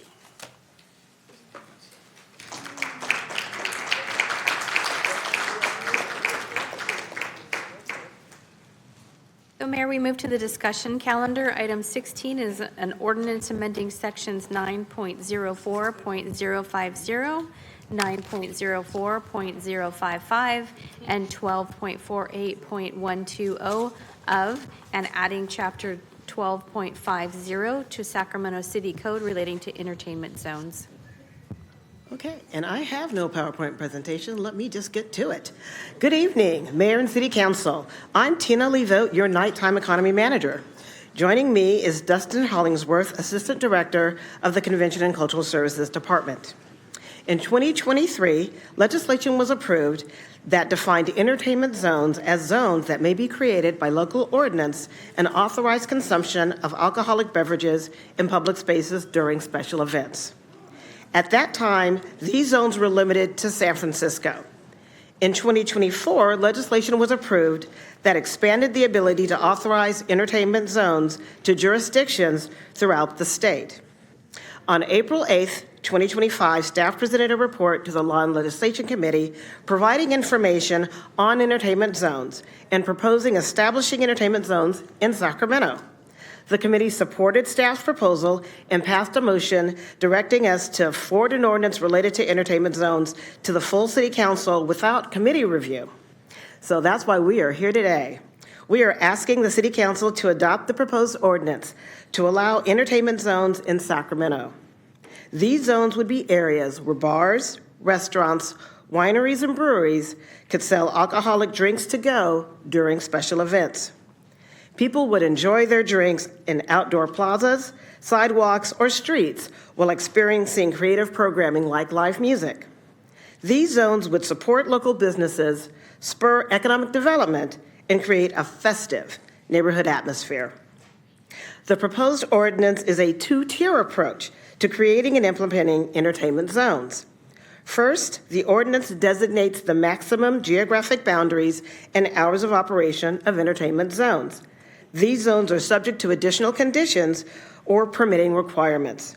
And then city staff will develop management plans to further regulate the operation of the zones. Staff worked with key stakeholders, including Visit Sacramento, as well as several PBIDs, to identify initial entertainment zone locations. 3 entertainment zones are included in the proposed ordinance and noted in the maps attached to the staff report. The proposed zones are located at 20th and K Streets, Ali Yousefi Square, and the area around our convention center. Several things were considered when selecting these initial zones, such as prioritizing locations that frequently host special events, those areas that have existing infrastructure to act as boundaries, and community partners who are sufficiently resourced to act as entertainment zone leads. We wanted to begin with a smaller number of zones to ensure program success and to determine if any adjustments would be necessary before expanding the program throughout the city. Staff are already working with other PBIDs and interested parties to identify additional zones throughout the city. And in accordance with state law, any new zone would be brought to the City Council for full review and approval. Each entertainment zone will have a specific management plan to regulate operations and ensure public safety. Management plans include things such as designating an entertainment zone lead, requiring a special event permit with requirements that limit consumption of alcohol beverages to public areas approved by that special event permit, requiring geographic boundaries marked via signs, sidewalk decals, or other city-approved methods, requiring a security plan approved by the police department, requiring age verification process to ensure that anyone consuming alcohol is 21 years of age and older, and requiring operators to sell to-go alcoholic beverages in approved containers. Front Street, San Francisco's first entertainment zone, is an excellent example of how a zone can positively impact an area, drawing more than 21,000 attendees across 4 events. It has given a major boost to its bars and local businesses, and our office is unaware of any significant issues or problems related to these events. San Francisco currently has over 20 approved and pending zones. And earlier this month, Santa Monica launched its first entertainment zone during its Pride on the Promenade event. Now, I understand that there may be some concerns about entertainment zones, so I want to address them. First, we're not trying to be New Orleans or Las Vegas. Entertainment zones will not allow the consumption of open alcohol containers in public spaces 24/7. Open consumption would be limited to city-permitted special events and only allowed within the approved event area within that entertainment zone. Folks aren't allowed to bring outside alcohol into the entertainment zones. Only businesses with liquor licenses who have registered with ABC and are within the entertainment zone may sell drinks for open consumption during special events. And as you know, public safety is always our primary concern. These zones will be managed by a lead organization who will work collaboratively with participating businesses to ensure events are safe, as well as fun and vibrant. The goal is to develop entertainment zones that will enhance the experience for those attending special events in Sacramento while increasing revenue-generating opportunities for businesses. So this concludes my presentation, but I want to go ahead and thank folks that work with me on this. Teamwork makes the dream work, and we had a really great team. I want to acknowledge Carlo Felix, our Senior Planner with Community Development, Melissa Romero, Program Manager with the Entertainment Services Division, John Adair, my Nighttime Economy Administrative Analyst. I also need to acknowledge Avinder Kaur, with the Deputy City Attorney, who really stepped up and helped us get this crossed the finish line. And I also want to thank our partners, Visit Sacramento, Midtown Association, Downtown Sacramento Partnership, and the R Street Partnership for their collaboration and support. So with that, Dustin and I are available to answer any questions that you may have. Okay. Comments? Yes, Mayor, I have 7 speakers on this item. The first is Mike Testa. Following Mike is Madeline Noel, Jamison Parker, Wes Sams. Mayor McCarty, members of the City Council, Madam City Manager, my name is Mike Testa, and I'm the President and CEO of Visit Sacramento. As you know, there are a lot of great special events here in America's Farm to Fork capital. These events are Well designed played, to well played, well done. create fun for our residents, create fun for our visitors, and entertainment zones will add fun, more fun to that by encouraging movement, which creates energy and commerce. You think about events 15, 20 years ago in Sacramento, we had beer gardens, which was kind of like beer jail. You had to finish your drink before you could go anywhere. It got better over the years. You could get a facility permit, but when you look at events like the Farm to Fork Festival, we blocked Ilford Isle, we blocked House, we blocked Old Soul, we blocked Camden Spit and Larder. We had 100,000 attendees on Capitol Mall, but none of those businesses benefited because of the required fencing. And you look in San Francisco, what's been done there, businesses report an increase of 700 to 1,500% of sales during special events. These events are powerful for businesses. When people circulate, when they can move about and enjoy the fun of an event throughout the event, they become customers at multiple businesses and revenues increase for everyone. Visit Sacramento highly encourages you to pass this. Thank you. Thank you. Madeline and then Jamison. Good evening, Mayor, members of the council, interim city manager, and city staff. My name is Madeline Knoll. I'm with the Downtown Sacramento Partnership, a property-based improvement district serving our neighborhood here in the heart of Sacramento, and I'm here to express our strong support for entertainment zone ordinance. Events are powerful tools. They bring people into the heart of our city, activate our public spaces, and showcase the vibrant character of our city. Entertainment zones take this a step further by giving local businesses the opportunity to participate directly, creating lasting benefits to both our community and our economy. This ordinance is built upon the model successfully piloted in San Francisco over the past year and includes clear permitting processes and operational guidelines to ensure that public safety and a high-quality guest experience are at the forefront of the planning and the activation. By supporting local jobs, increasing sales tax revenue, and creating high-quality and well-managed activations, entertainment zones will add additional flexibility and vitality to Sacramento's growing social economy and ensure that our locally owned small businesses are part of the benefit. Our team would like to extend our gratitude to Tina Levo and John Adair and the entire team at the City of Sacramento for their leadership on this initiative. All the community engagement that they've done has been very thorough and thoughtful, and we look forward to continuing our collaboration and partnership with them to bring the entertainment zones online. We respectfully ask for your aye vote to bring this creative and economic driver to Sacramento. Thank you. Thank you for your comments. Jamison Parker, then Wes Sams, then Bob Simpson. Good evening, Mayor, council members. Jamison Parker with the Midtown Association. We're a property-based improvement district here in the Central City, representing over 1,300 property owners with the mission of making Midtown the center for culture, creativity, and vibrancy in our urban core. And boy, we're excited to be talking about this ordinance because it's not very often we get to say an ordinance embodies that mission entirely. I really want to start by thanking city staff with Tina, John, and the rest of the team that have worked tirelessly to bring this ordinance forward. At its core, this is an opportunity to encourage economic development, invest in our community, and streamline permitting processes. This designation will provide a structured and responsible framework to activate our public spaces, support small businesses, and continue to establish Sacramento as a destination for entertainment. We've seen how this model can be successful in San Francisco. We've had an opportunity to work with our PBID partners in the city to really talk about what has worked well, what could have been done better, so we can build a system that is really focused on accountability, the operations and safety of events, as well as creating an inclusive and opportunity for all businesses to succeed. We're excited to see and test this experience in Midtown at one of our most busy intersections at 20th and K Street.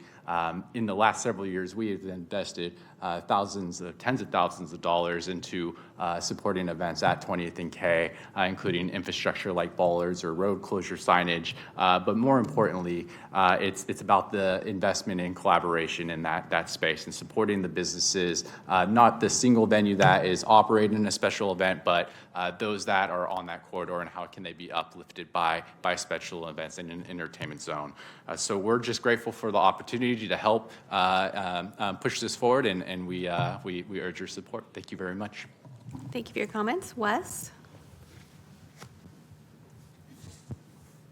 Hi, Wes Sams, CEO of the Curiosity Collaborative and lead organizer of the City of Trees Parade and Mardi Gras Festival. We have the largest Mardi Gras parade in California here in Sacramento, the City of Trees Parade. We brought 20,000 people to the downtown area in our 2025 parade, and we're getting bigger every year.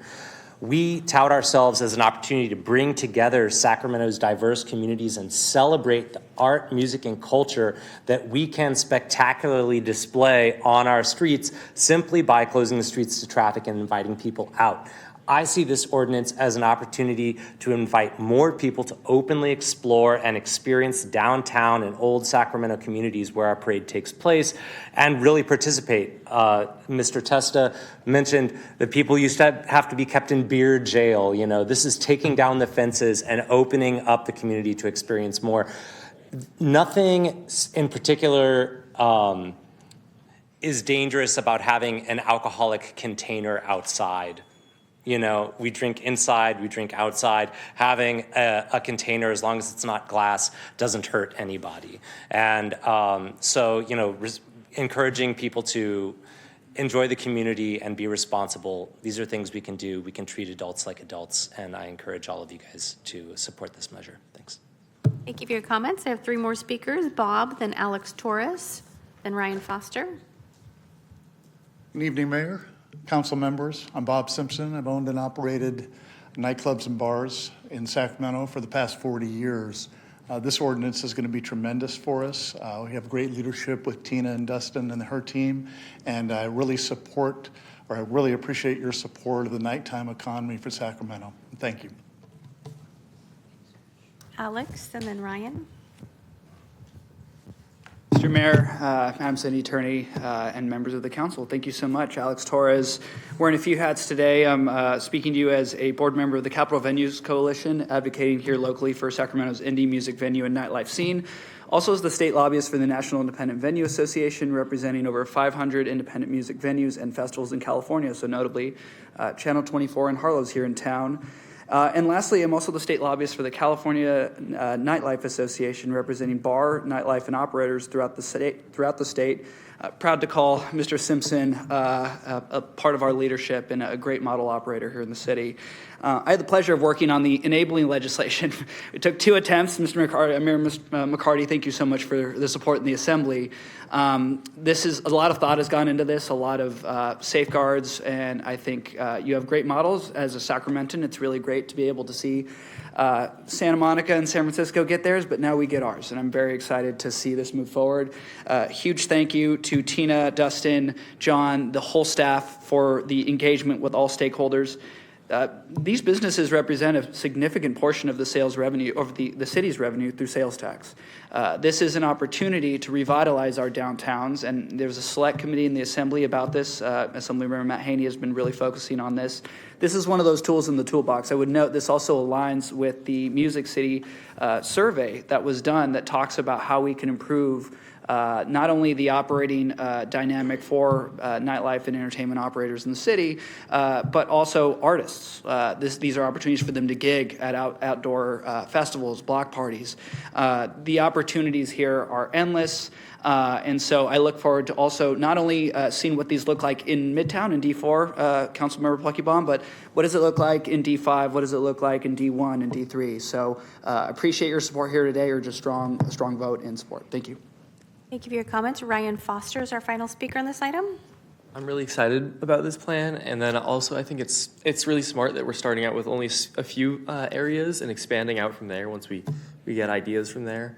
I also think that besides allowing alcohol in the streets, I think pedestrianizing the streets outside of these businesses is really important, even if it's just for a few hours in the evening while they're operating, just because it increases safety and makes it easier to flow from one side of the street to the next. I think including, once we're finalized on these areas, maybe including automatically retractable bollards could be a good idea to make it easier to have festivals come and go and events happen without having to bring things in as often, and make the area safe and welcoming for everyone. Thank you. Thank you for your comments. Mayor, I have no more speakers on this item. Okay, thank you. That concludes our public comment. We have council members Pluckybaum and Maple. I want to speak first, but I just want to say I'm in full support of this. Tina, thank you for your presentation and for engaging potential areas throughout Sacramento where this could work. And Mr. Torres was right. This was a big debate a couple years ago on the Assembly. I thought it was worth taking a shot and letting a few cities try it out. San Francisco tried it out first, and they're a different city, more entertainment city. But I think that this is something that we ought to take a look at, and we're looking at a few small areas. I think it's important to note that we're not going to be Mardi Gras. This is in New Orleans. I will note that there were two big controversial bills on this relative topic, and one was extending alcohol sales till 4 in the morning, and I vehemently oppose that. I think that's not a good idea. But this one I thought was a great idea because you can have it more contained. We can focus on utilizing law enforcement and business organizations to make sure that we focus on have good implementation, not just a citywide policy, but something we can focus on contained areas. And I think this can help bring what we want to see, more activity to our central city, more economic development in a targeted zone, limited hours in a limited space. So I think it's going to be very successful. I know there's a lot of fear in this. Whenever you talk about change, there's 50% of people that are certain that's going to be an absolute disaster, and 50% that are optimistic it's going to be kind of good. So that's why change is so hard. But I think this is a good proposal, and I am in full support. I like the 3 areas out of the gate. So thank you. Councilmember Pluckybaum. I'll open and close the hearing and move staff recommendation. Yes. Wonderful. Councilmember Maple. Thank you. And thank you, Councilmember Pluckybaum. I think that was important given that the 3 areas that we're proposing are in your district. So really exciting stuff. And I just want to say I'm excited about this. I heard this in Law and Ledge, was excited to move it forward. And one of the key questions that I have is, what is the process for establishing the zones? I know you talked about that a little bit, but as Mr. Torres alluded to, I have a really wonderful area in my district on Stockton Boulevard that contains the Colonial Theater and Colonial Cafe, and it'd be really cool to think about what could a future district in that area look like, and so just interested in what the process is. So our office is working on the process, so anyone who wanted to establish a zone would reach out to the Office of Nighttime Economy. What we would probably do is sit down and work with them and have them identify some key steps. One would be identifying the boundaries that they want the zone to be in. By law, the boundaries have to be within the ordinance, so we'd have to bring that back. We'd also want to have an understanding of what kind of participating businesses that they want to include, because part of the reason why this was developed was to increase businesses, so we want to make sure we do that. And then finally, we want to make sure that we have a really good, strong lead. So the entertainment zone lead is really responsible for making sure that they're managing the participating businesses, if there's any insurance requirements. So we'd want to know how they were going to be organizing. So we would just start from there. It wouldn't be a full application process for like the same things like getting an entertainment permit. There isn't a fee, but we just want to make sure that anyone who's interested in having a zone has the capacity to be able to operate and manage it safely. Great, thank you. And I just want to be clear, I just came up with that idea. I'm not speaking on behalf of Colonial Theater or Colonial Cafe in any way. I can see Alex's eyes on me. But I just think, excited about possibilities in other parts of the city. I know that was mentioned, but we have a lot of opportunity beyond the downtown core, but I think the downtown area is the right place to start.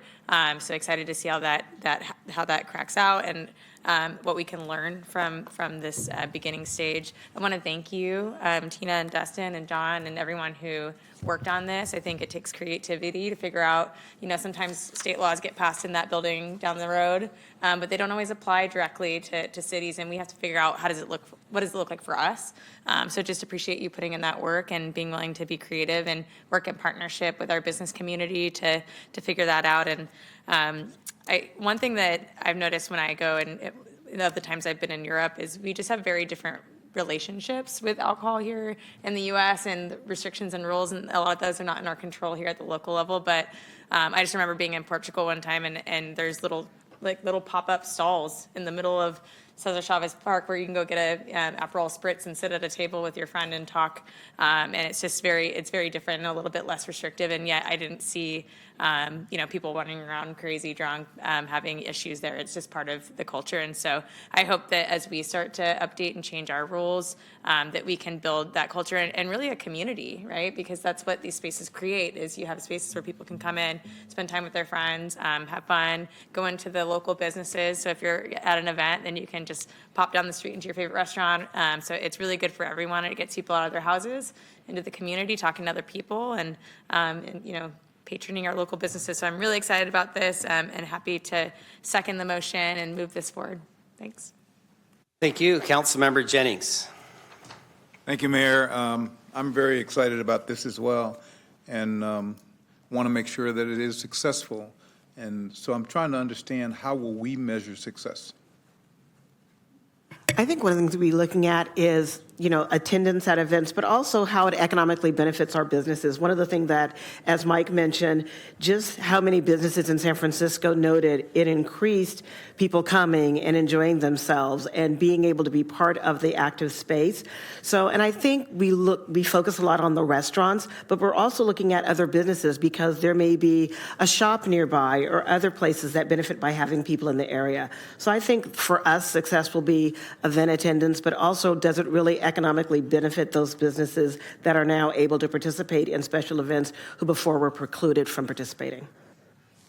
Will the local businesses in the area be able to come together and talk about the things that went well and the things that they want to build on? Have you thought about that? Oh, definitely. One of the things, one of our partners, Midtown Association, has already reached out to their businesses and is already developing those relationships that they work together to be successful. So I think that's why we really want to have a strong lead, is that lead should be the person that brings that community together so that they can determine what's working, what's not working, how do we want to host these events, and what are going to be the best opportunities for us to draw attendees here and then really increase the revenue for the businesses that are participating. Okay. So I'm in favor. I think the council member has made it that this is something he wants to do in his district, and he knows his district best. And I'm in full support. And what I want to do is I want to watch it and see how it works in his district, and then be next in line to talk about District 7 and how we can make it work there. So you're the test model, and I'm going to support you 150%. And then learn from you so that we can see how we can make this work in other districts as well. Thank you. With that, we motion a second. All those in favor, please say aye. Aye. Noes or abstentions? Hearing none, passes. Thank you. So we move to item 17, which is audit of the city's homeless response city motel program.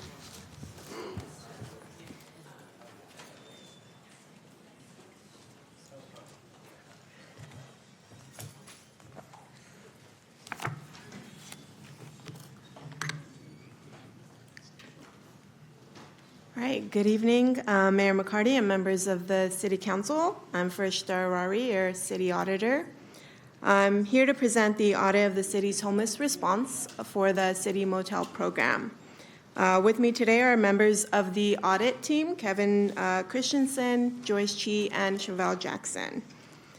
The recommendation that is before you is actually first to get a 2/3 vote to temporarily suspend the council rules of procedure for Chapter 15B1 to bypass the Budget and Audit Committee and come directly to the City Council due to scheduling limitations. Mindy, do we have to get a vote first? So Mayor, we need a motion and a second to waive council rules of procedure, which is bypassing the Budget and Audit Committee. We have a motion and a second. All in favor, please say aye. Aye. Passes. Please proceed. Thank you. Thank you. The second recommendation is to approve the audit of the city's homeless response on the city motel program. So as you know, homelessness is a regional issue requiring collaboration. The city partners with other agencies and organizations to serve people experiencing homelessness. Some key roles and agencies we refer to in our audit are as follows. So the Continuum of Care is a framework designed by HUD to promote community-wide commitment to end homelessness. The Homeless Management Information System, HMIS, is a federally mandated database used to track services, housing, and outcomes for people experiencing homelessness. In Sacramento, it's managed by Sacramento Steps Forward, or SSF. And then also managed by SSF is a countywide coordinated access system, or CAS. It's a nationally recognized best practice that centralizes access to homeless services and ensures people are connected to housing and support based on their level of need. Finally, for the city motel program, the city contracts with motels and homeless service providers to offer motel rooms and a variety of supportive services to eligible PEH, people experiencing homelessness. So just real quick, as shown on the slide, a continuum of care includes several types of shelter and housing, each designed to serve distinct purposes for immediate stabilization to long-term support. The responsibility for funding and operating these options is shared across different entities within the continuum. Of note, the city motel program falls in the emergency shelter category, which is designed to be short-term to stabilize individuals. Typically, longer-term housing options that serve those with more chronic conditions are provided by counties as they receive special funding to run these types of housing options. So the CMP program started during the COVID-19 pandemic with the specific objective of providing emergency non-congregate shelter to homeless individuals with pre-existing medical conditions. This program has since evolved and currently operates as an emergency non-congregate shelter serving homeless families with minor children. Over the course of the CMP, the program has consisted of 4 main components. First was the hotline service. It was initially used for referrals and intake. This component was managed by Hope Cooperative, but it's now integrated into the coordinated access system. Then you have the motel rooms, where we contract with several motels to provide the actual rooms with basic amenities. And then you have program operations and service provisions that are managed by service providers like Hope Cooperative and City of Refuge, and Step Up on Second, which is our current provider. And then we have move-in support and landlord incentives, which is assistance for participants transitioning to permanent housing. This is a newer component that's currently provided by Step Up as well.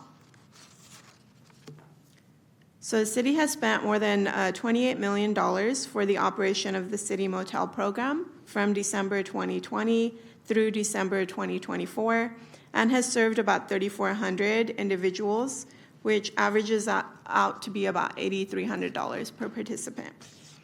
This figure illustrates the total amount of the expenditures by contractor, including all the motels, service providers, and the hotline manager.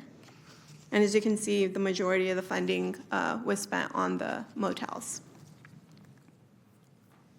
So over the course of the program, the city has entered into contracts with 9 operators covering 11 locations across the city, with a total contracted value of approximately $37.1 million. As of May 2025, 4 motels were actively participating in the program, which are indicated by the green icons on the slide. And the remaining 7 red icons represent motels that were formerly contracted with, but are no longer in contract. This slide provides an illustration of how individuals access and navigate the CMP. Individuals enter the system through the coordinated access system. Clients are assessed using standardized screening tools to determine the level of need, and assessment results are entered into HMIS. The CAS system staff match clients to available shelter beds based on the severity of vulnerabilities. This is an important point because the city does not have any control over what individuals are assigned to the CMP. Additionally, families with minor children that have the most severe vulnerabilities are provided shelter through the program. Upon placement, Step Up conducts case management and provides services to participants such as document recovery, benefits access, behavioral health, and employment support. And then we also have housing specialists to assist with move-in, life skills, budgeting, and community integration. So moving into the findings, we have 6 findings in this audit. Our first finding, we sought to determine information about the number of participants that have been placed into positive housing. So over the duration of the program, 32% of exited participants have secured permanent housing. This does exclude the early participants served under HOPE cooperative, as I mentioned, they were initially used to just help with the COVID-19 pandemic, and they were not required to focus on permanently housing the individuals. We found that the city's positive exit rate appeared to exceed the performance of comparable shelter programs in other California cities. And then with comparing with the national average, it's pretty much in line with, at 32.4% for successful placements. So in an effort to understand the operational status of the program and the participant experience, we crafted a survey, deployed audit staff to 3 motels in the program, knocked on 118 rooms, and were able to conduct interviews with 46 participants. We found that overall, 70% of participants reported being satisfied or very satisfied with the program. However, they did identify some concerns. So some was that the room conditions, while the majority of the rooms, which are about 80%, met livability standards with no issues identified, about 20% did have some issues such as damaged walls.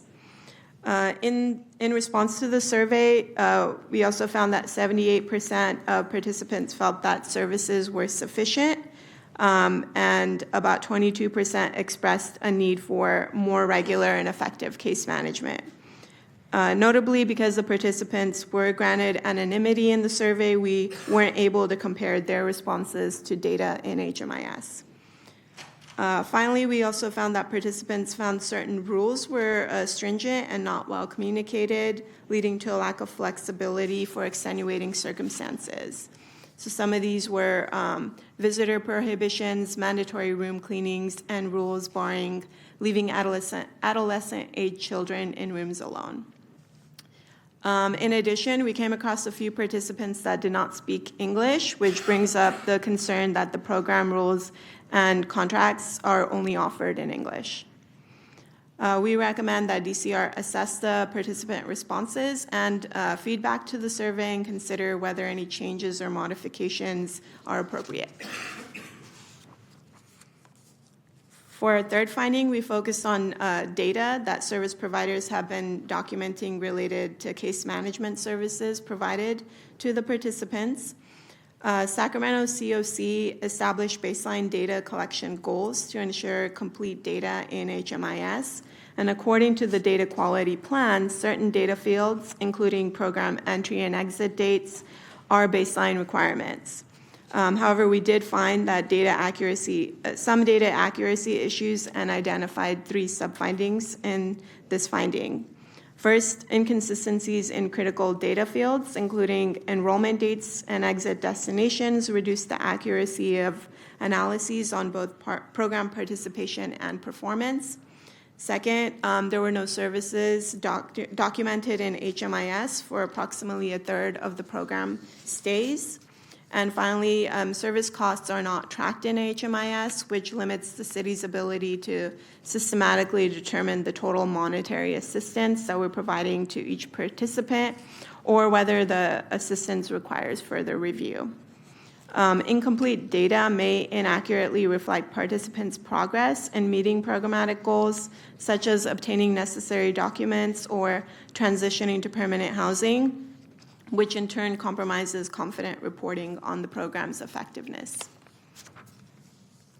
So just a little more information on this finding.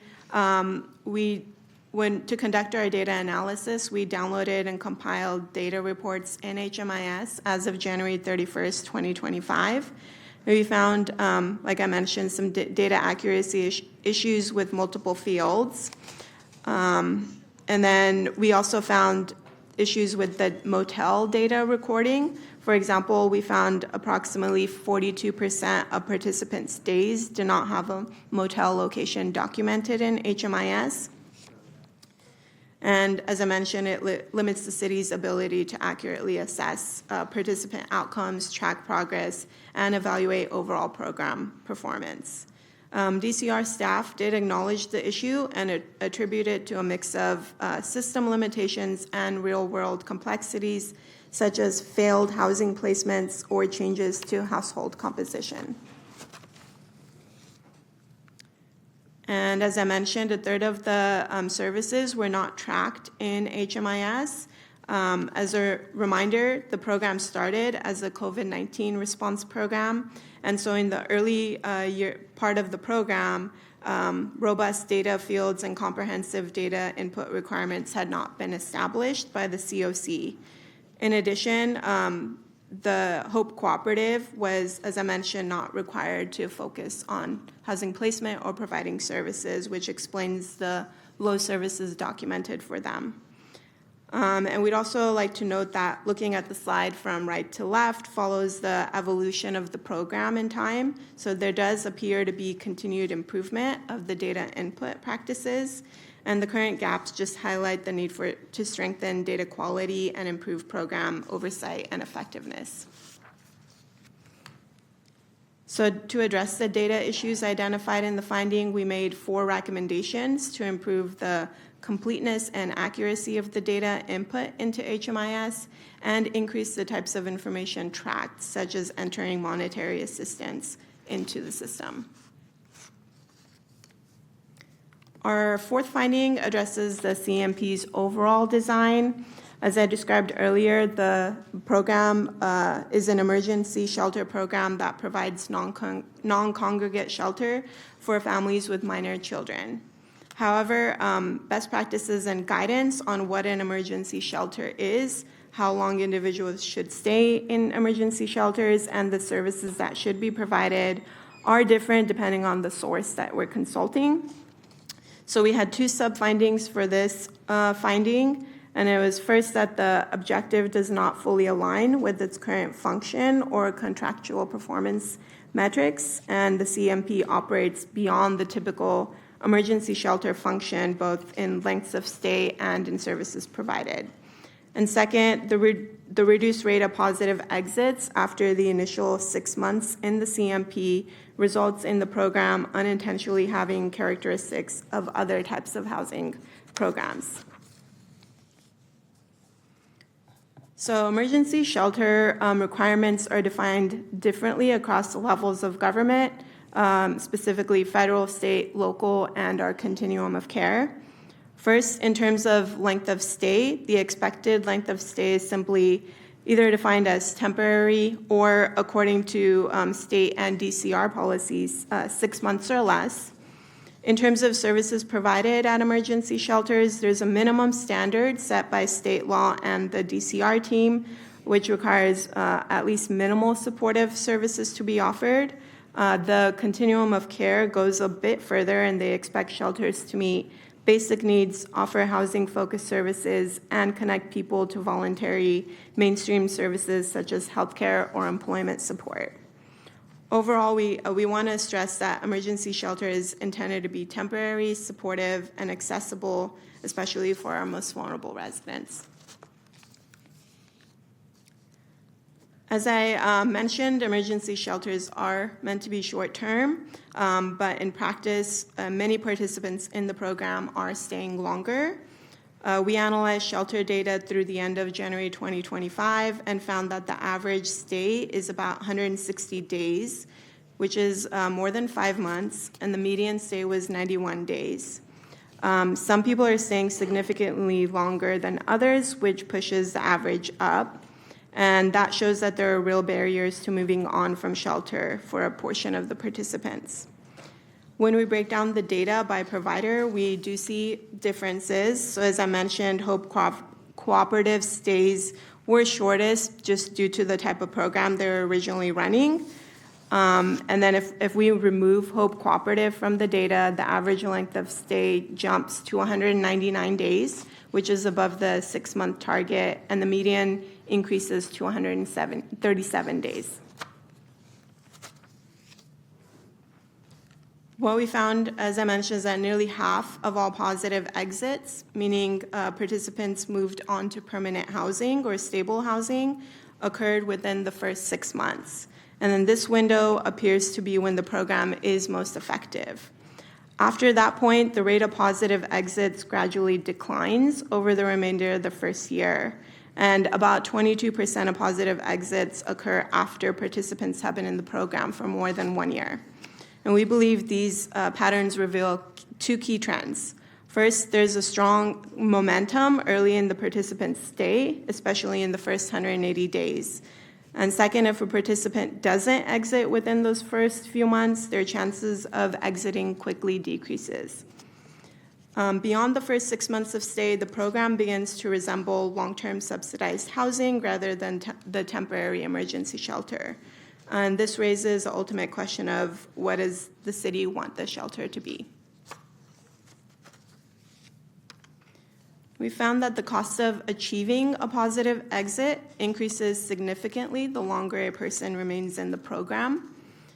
Specifically, the estimated cost per positive exit is nearly $33 a person per night when you're only including the proportional cost of only successful exits.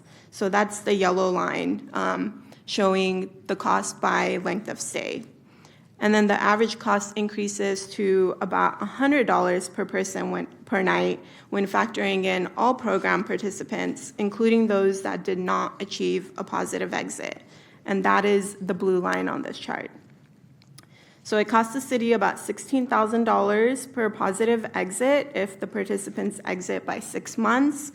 And then extended stays result in higher per person costs to achieve successful outcomes, which can be about $53,000 per person for those in the program more than 1 year. And this raises questions about the overall efficiency and intended function of the program. So we recommend that the city clearly define the program's overarching objective to ensure alignment across planning, implementation, and evaluation efforts, and develop measurable goals and metrics that align with that objective. We also recommend the city explore opportunities to formally designate portions of the shelter system to better reflect how the program is currently operating. Specifically, the city could consider reclassifying part of its shelter capacity as interim housing to provide longer-term support for individuals and families with more complex needs, which could include an income-based fee structure for participants who transition from emergency shelter into longer-term or permanent supportive housing. And this approach may support cost recovery and program sustainability.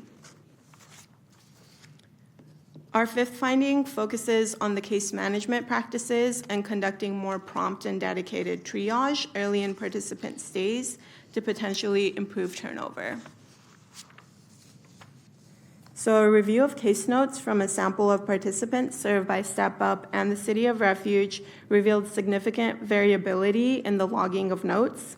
As the chart on the left indicates, the number of case notes logged varied greatly among participants with no clear correlation between the length of stay in the program and the case notes logged. One thing we learned during the audit is that step-up managers emphasize dock readiness as a critical first milestone.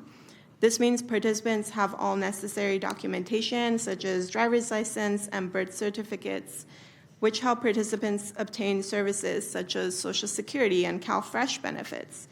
Having the documentation also means case managers can help participants begin looking for employment. But when we looked at the service data in HMIS, we found a disconnect. About 85% of the services were logged as just general case management, and the chart on the right shows much fewer were categorized specifically as document assistance, housing services, or employment assistance, which are the kinds of services directly tied to housing progress. We interviewed other cities with similar shelter programs and found some use structured housing plans to help participants move toward permanent housing. These plans lay out key milestones with target dates and support better progress tracking, barrier identification, and program accountability. While the city's current service provider does use some tools to monitor progress, there is room for improvement in how consistently program participant milestones are tracked and recorded. In March 2025, Step Up began adopting a new tool called the Contract for Success, and it replaced their prior individual service plans. This shift adds clearer milestones and more defined timelines to the case management process. And the new Contract for Success align with Step Up's new 4-phase of success case management model, which guides participants through steps like becoming document ready and addressing housing barriers in a structured, phased approach.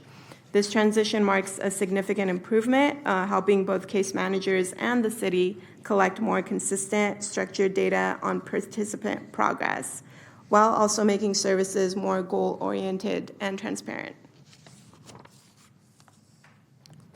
So we also found that there is no clear correlation between the length of stay and the number of services provided. Many long-term participants, some that have stayed for over 2 years, receive fewer than 20 services in total. Case managers are expected to assess and respond to participant needs by meeting once a week, but the data suggests that might not be happening and service intensity doesn't increase over time. This may be because of the high caseloads. We have been told that each case manager is responsible for around 50 participants, which may limit their ability to provide that intensive individualized support. DCR leadership has acknowledged that long stays in the program are a concern, and they've partnered with Step Up to focus on triaging and accelerating housing placements for participants with the longest stays, and they're starting to see some early success. When we were researching other approaches, we identified one service provider that found prioritizing early assessment and housing-focused interventions led to real results. In just 1 year, they increased housing placements by 26% and cut average shelter stays by 20%. A major challenge DCR identified is the lack of available placements for participants with more complex needs. All permanent supportive housing units are currently full, leaving high needs individuals stuck in the shelter while waiting for openings in the system. Moving forward, identifying participant needs early and matching them to the right resources faster will be critical. This will require more focused triage practices, better data documentation, and expanded access to long-term housing options. So in this finding, we made several recommendations to improve data points tracked in HMIS and the oversight we provide to the service providers. I'll highlight 2 of the specific recommendations that I believe are important. First, working with service providers to conduct more intensive triage early in the participant stay.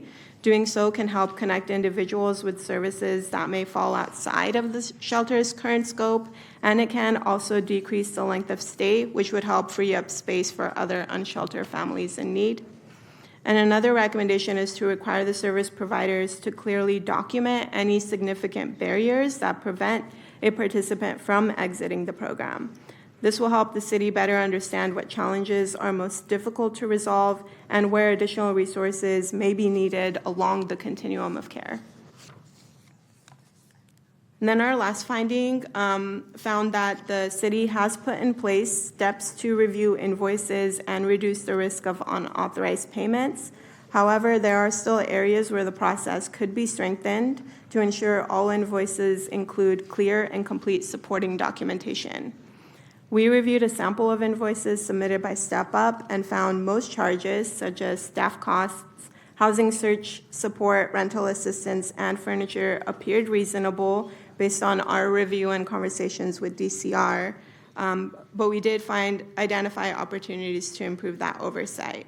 For example, in our sample, we found that the city reimbursed Step Up for some furniture purchases for individuals that were not enrolled in the CMP program and were in Southern California.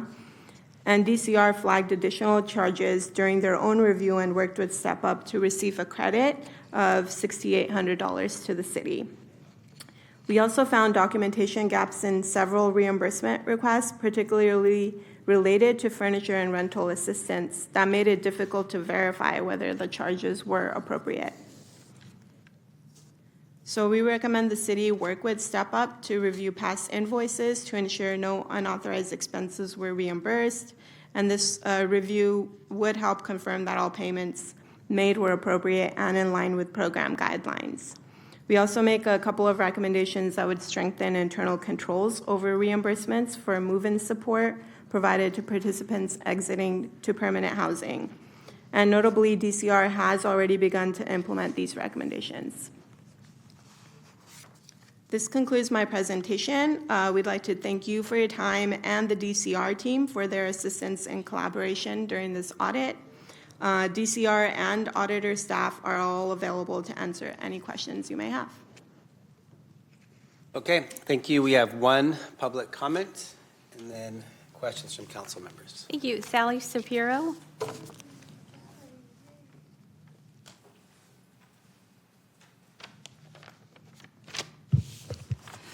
Sacramento is not a corporation with you as its board and CEO. Your reason for being elected was to end homelessness, your top priority. Do that job. Besides city maintenance, you are required to uphold the Constitution, liberty and justice for all. Do that job. Your job isn't to create ball fields, but to level the playing field for those who have nothing. The homeless aren't refugees of military war. They are refugees of an economic war waged by wealthy corporations. But the job of corporations is to maximize profits. It is your job to see that their profiteering does not harm the citizens you have taken an oath to protect. Refugees of war are given tents and services, but you pass laws that require our police to steal the belongings of our homeless, causing physical and psychological trauma. You said on April 29th, we have the land needed for homeless interim housing. All we need are the funds. Are you not all experts in fundraising? You have enabled the corporations that caused homelessness for 30 years. You have let their ability to harm go unchecked. Do you have any idea how much human suffering you have caused? Thank you. May I have no more speakers? Thank you. First, Councilmember Kaplan. Thank you. I do want to thank our city auditor, staff, DCR, and others. We always wish, because this is a topic of conversation for the entire community, it is important. Audits didn't take so long, but I want to thank you.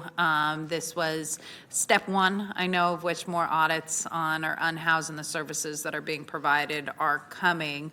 But I think it's been a little unfair how some of the blame has been put on you, and I just want to publicly say you've done your job, and a rushed audit is probably an audit that doesn't do a thorough or correct job. So thank you for that. One of the things that you pointed out that I look forward to, because you laid out some things that I know Brian Pedro, since taking over at DCR, has already begun implementing. And with this audit, correct me if I'm wrong, really is looking at 2020 through 2024, correct? Mm-hmm. And Mr. Pedro, you came through mid-24? So you came in and started implementing the changes in 24 of what we've started to see here. So I think it's important that we call out that this city motel program was created with kind of no guardrails. And 3 years into it, we started looking at what's wrong. We need guardrails. Where's the accountability on the money we're using? I think that context is really important for public, if they so choose to see or listen or read this, that one, the city is on the right track.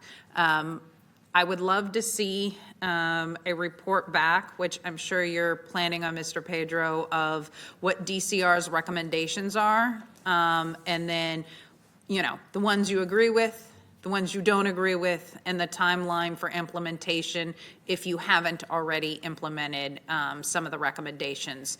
I'm a fan of audits. It says where we can do better. I know you've already started on a lot of this, but it also highlights for me, audits have a standard. When we as a city of Sacramento set up a program, I would love for it to kind of be considered like the back-end audit standard. Like, we should be able, in any new programs, be able to state what is the objective, what is the outcome, and how are we measuring what success or not success is?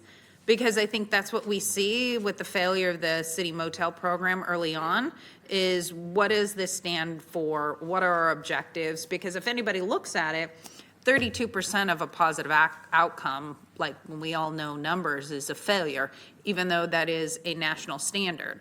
I don't think Sacramento should be a average. I think we should be above. So one of the things that in the audit that really caught my eye, and I would love to see how DCR handles this, is we know the city motel program is kind of a stopgap emergency. And the most success comes within the first 6 months. There should, but with providers that we've hired, they should be able to identify in the first couple of months whether somebody is going to have that positive exit around 6 months or need more intensive services. And we should be working closely to get them out of the city motel program so that they could get more intensive services that we know will need the long term. Because one of the things the audit brought out, if I'm reading this correctly, is some of these individuals may not have been getting consistent services. And so for me, part of it we know is getting people off the streets, but giving them the tools to be successful. So if we don't have a way to track what services somebody is getting, and did they get that, did that make them more successful? Or because they didn't, are they there longer? So I think that's one, with not having a mandatory input of the services being that are being given, leaves us with less data to really look at how do you increase the likelihood of success. So I would love to see not just DCR in this program, but when we look at setting up new things, that it's just a standard that comes to council. Why are we approving it? What's the objective? What's the outcome? And how do we measure it? Because then we're already setting up on the front end what we need to know on the back end when we look at the success of something. I do support, I heard of the story that you came up with, or you didn't come up with, but you heard in the audit. You know, a teenager had to stay out at night because a 15, 16-year-old couldn't be in the room by themselves while mom worked. So the teenager had to sit outside until mom got back at 11 p.m. at night. That rule of saying teenagers can't be home alone in the room, there needs to, that is just, that causes more danger and puts teens and families in trouble. I understand the potential basis of the rule, but there has to be some flexibility. Do we know if it is required that the program forms are language accessible? Well, they're only offered in English. I don't know if they're required. I mean, the city has a program for language accessibility. I don't know if their participants are aware of it. Brian, if you want to. The program itself doesn't have a requirement. That would be for us to expand out the languages. 211 system has 27 languages, I think, right now that they have in the entry, but we don't have that in our program. We can easily, we could expand our languages needed in our program.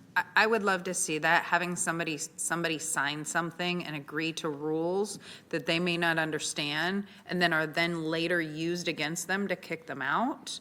You know, that to me is the antithesis of what we're trying to do, especially with AI and other things. So it really shouldn't cost that much for translation in known languages, especially where some of these individuals may be refugees or others. Like, this is further traumatizing. Those are simple things that I hope we would consider doing. I would also love to see, I saw one of the findings was that 41% of participants reported damage in their rooms. What is the process that we work with the hotel providers to address that in a timely manner? Because we had reports that we all took very seriously and did a tour of potential mold and other things that were found in rooms.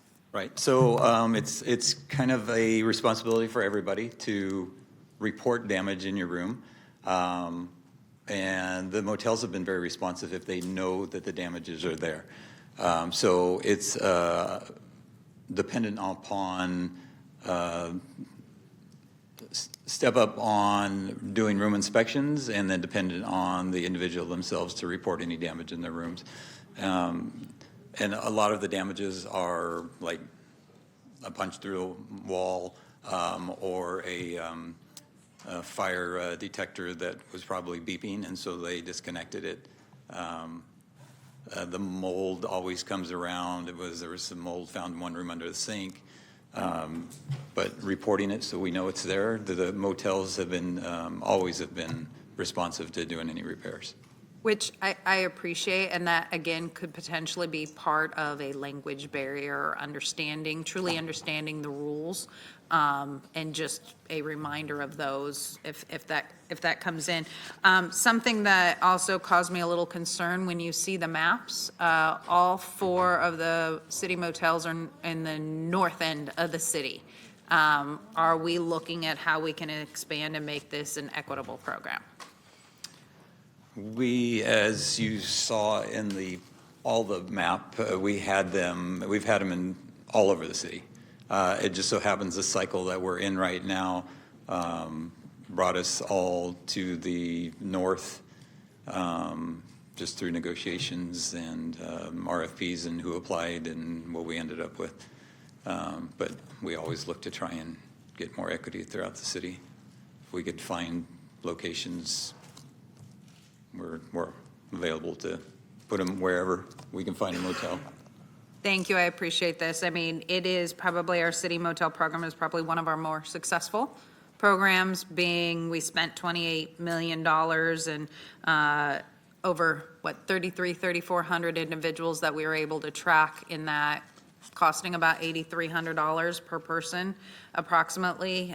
Some we know more, a little more or less, depending on the services that they got. But I think as we have to look at budget and accountability and where programs are more successful, I think with Brian, you coming in, tightening up the accountability. These are taxpayer dollars. People want to see results.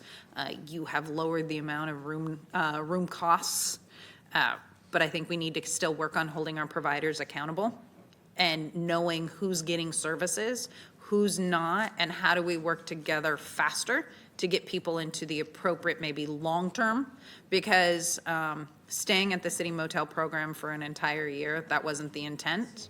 And if that needs to move, where we potentially start charging people, I am still supportive of that. If that is where there isn't room, but they can start paying and it helps them transition out, that is something that we look at. But my big thing is we please increase the accountability. Please increase the scrutiny on the receipts. It's very unacceptable that we had an organization use the funds for the city to buy furniture in Southern California. I don't want to see that happen again. I know you've tightened it. I'm just encouraging further of doing that. But thank for all parties involved. I think this is a good first step. Wonderful. I know it's been a long day, so I won't go on long. But I want to start by saying thank you. I know this is an important audit to Sacramentans. I know it's one that many of my constituents have asked about, and so I'm glad that we're finally here. As I told you in person, I appreciate the briefing that you gave me. It took over an hour because it needed that time, and I just appreciate you making sure that I was up to date. So I won't go into many of these items, but I think something you said earlier is, I think, the key issue and the key question, which is what is our overall goal and strategy here with this program? And I don't think that we've really done that. We've really told you that. And I think it's time that we do. Now that we have the data, we have the information in front of us, I think we, as a council, need to decide what is our strategy, what does that look like. I think the data is really compelling. We're seeing that, really 6 months is the mark where we see that drop off, and we're not seeing folks moving off into better scenarios, whether that be into housing or something else. I'm also seeing that, once you pass that 6-month mark, it tends to last. Like we do, is it correct that we have participants that have been in the program for the entire time that it's been in existence, which would be over 1,400 days? Yes, based off data from January 2025. Okay. So not sure if they've left yet. Yeah, so for me, that tells me 2 things. One, that person's not getting into the next thing for them, and that's not a benefit to them, because if you look at the motel program, the way it's structured, it's no fault of the program or anything, but it's not designed for long-term living. The reason being is they don't have kitchens. And actually, one of the rules is that, and I agree with Councilmember Kaplan on some of the restrictive rules. I was also touched by that story. When I was a teenager, I was often home alone because my parents were working. I think it's a common experience that teenagers have, and that's not something that these families can do with the rules in place. But one of the rules is you can't cook in your hotel room because it doesn't have the infrastructure to do that. Well, that's a really difficult thing to tell someone who doesn't have a lot of money that they can't cook, because what else are you supposed to do? Go out to eat every day? That costs a lot of money and may not be feasible. And so we end up in this conundrum where people are ending up doing things out of basically survival, i.e. cooking food, and then that's what ultimately may end up getting them exited from the program. And so, I think we need to match like reality and the rules to a degree, but I also think that, maybe having time limits is really important, because the other piece is that when someone's staying in there for 1,400 days or over 6 months, that means that there are people that are out that are not able to get into the program, and that breaks my heart too. I want to make sure that, the people who are waiting have an opportunity to get in. And so I really appreciate this audit, because I think it will help us think through some of these questions and ask ourselves, what strategy do we want? And the answer may be the money that we're spending on the motel program. That might not even be where we want to send our money now that we know we want to focus on more long-term solutions. And so I certainly think all options are on the table for me, but just really wanted to thank you for this, because it's vitally important for us in our decision-making. And I know it took a lot of time for you and your staff, so thank you. Thank you. Councilmember Guerra. Thank you very much, Mayor. I just wanted to, thank the City Auditor's Office for this work, and also for outlining, I think, some conversations we need to have about how to make sure that the program is more effective. And the more that we can maximize its effectiveness, the more people we can help. And I think that's the end goal here. It isn't about how much money we can save. It's about how much progress we can make. And I think the auditor's recommendations brought out some of those. So with that, Mr. Mayor, I'll move the audit, and appreciate the auditor diving deep into this and working with the staff. Thank you. I'll second. Vice Mayor Talamantes. Thank you, Mayor. I also want to thank Farishta for all your hard work on this audit. Homelessness is complex. The funding that we receive from the different sources that we receive is complex. And it's something that, as the city of Sacramento, we are now, carrying the torch forward and trying to apply for more monies to be able to help our in-house population, and then getting HAP funding taken away because we make progress. And so it's just a tough time for the city of Sacramento. So I just want to acknowledge you and your team for all the hard work, and then Brian Pedro for DCR. I mean, you came into this role and had to figure out what the city processes are, how we could improve them and make them more efficient. So I just want to thank you both for all your hard work. So for me, I guess my question moving forward, and I don't know if this is maybe city auditor or DCR, but how are we going to hold our service providers accountable for data accuracy and HMIS, and what penalties exist for repeated noncompliance? Well, we did make some recommendations on that, so if the audit gets approved, that does provide some direction to DCR to implement those recommendations, but I think DCR, if they want to speak to exactly how they're Brian, going to if do you that. can speak to it a little So bit. we had already implemented a monthly report out from the service providers to track that information more tightly. And so Rolf and his team are meeting monthly for accountability, specifically for that, and looking at HMIS data and getting feedback from the providers and tracking it more closely so we can better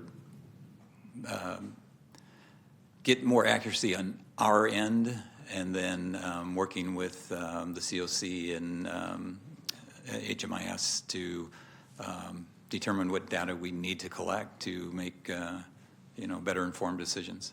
Okay.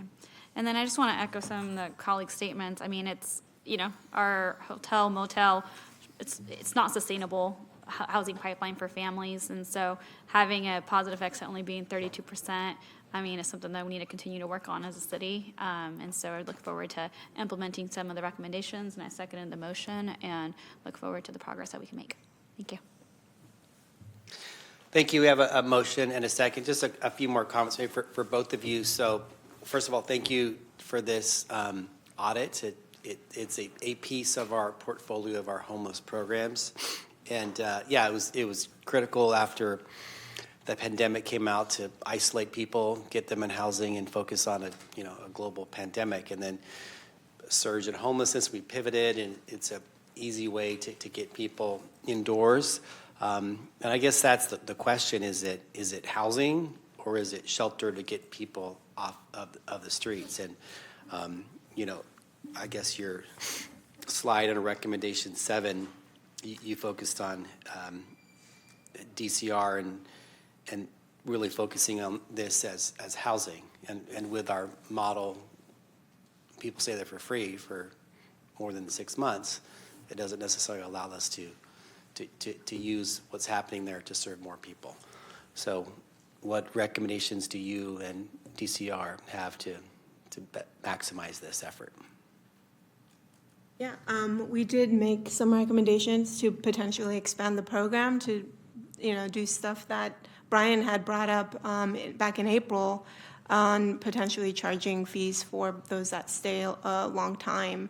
But really that is the question is, if we want it to be an emergency shelter, how do we get people out within the reasonable time frame so then we can serve more people?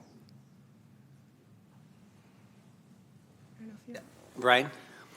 So I thank you first for the audit, because I think that it shows, supports everything that we have already been talking about. If you look at the graph that shows, well, we'll even back up. So first of all, the most vulnerable off of our streets are who we get.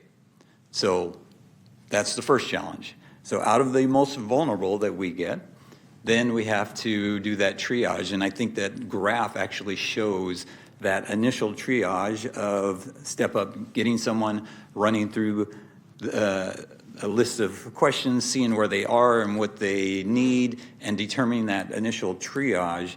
We're seeing that within that first 30 days, really, it's like, okay, these people we can get out of here and moved on. These people aren't, and that's where we're getting the backup. So we are getting people out. The 32% are getting out because out of the most vulnerable.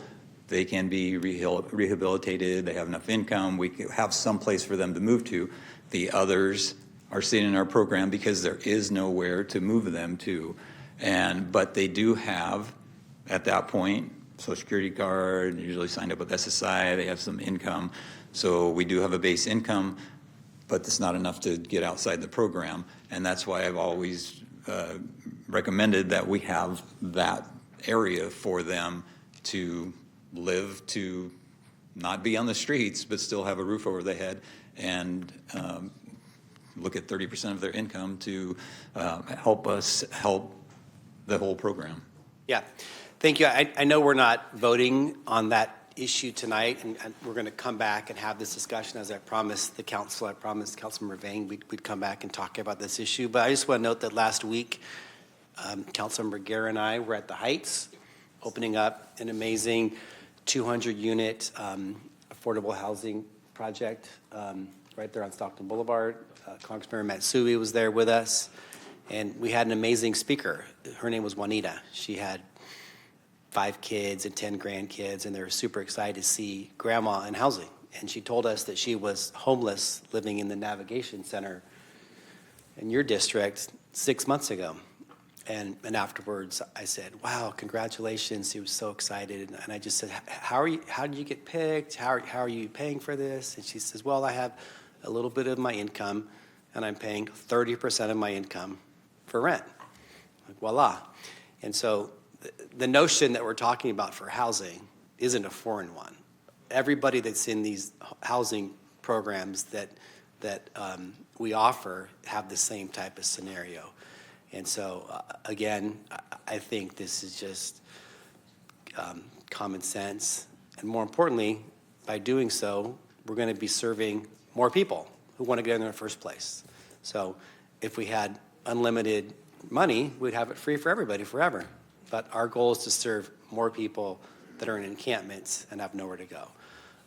So thanks for highlighting this issue, and I know we're going to come back on this topic. Thank you. Councilmember Vang. Yeah, I just wanted to take this opportunity to thank Farishta and the entire team for your hard work to get us to this moment. Just no more comments after that. I think I just queued up because of the conversation around charging for the city motels. If that's the direction the council plans to go, I look forward to that conversation. I think I just heard earlier that even in the city motel programs, there's not a kitchen, correct? That's correct. So for me, Well, sorry, one of the locations, Arden Acres, does have a little kitchen. okay, so some of them have kitchens, some of them don't, right? So I think for me, it's just a more comprehensive conversation around that because I wouldn't be supportive of charging folks to stay because like if it doesn't have a kitchen, I don't consider that housing because they can't cook there, right? And so I think it does merit a further conversation with the full council if we so choose to start charging people to stay in the motel. I think that's an important conversation to have. So I just look forward to the mayor and city staff bringing that back so we can have a conversation about that. We will. And just a correction on the cooking. So they allow hot plates and crock pots, but they don't allow like fryers, anything that has high potential of fire. Yeah. Okay, thank you. With that concludes comments from council members. We have Mayor, we do have a motion from Councilmember Guerra and a second from Talamantes to approve the audit of the city's homeless response. We do need a vote. Yes, all those in favor, please say aye. Aye. Any noes or abstentions? Seeing none, passes 9-0. Thank you. Thank you. We now move to item 18, which is audit of the Sacramento Police Department's military equipment use policy and inventory practices. Oh.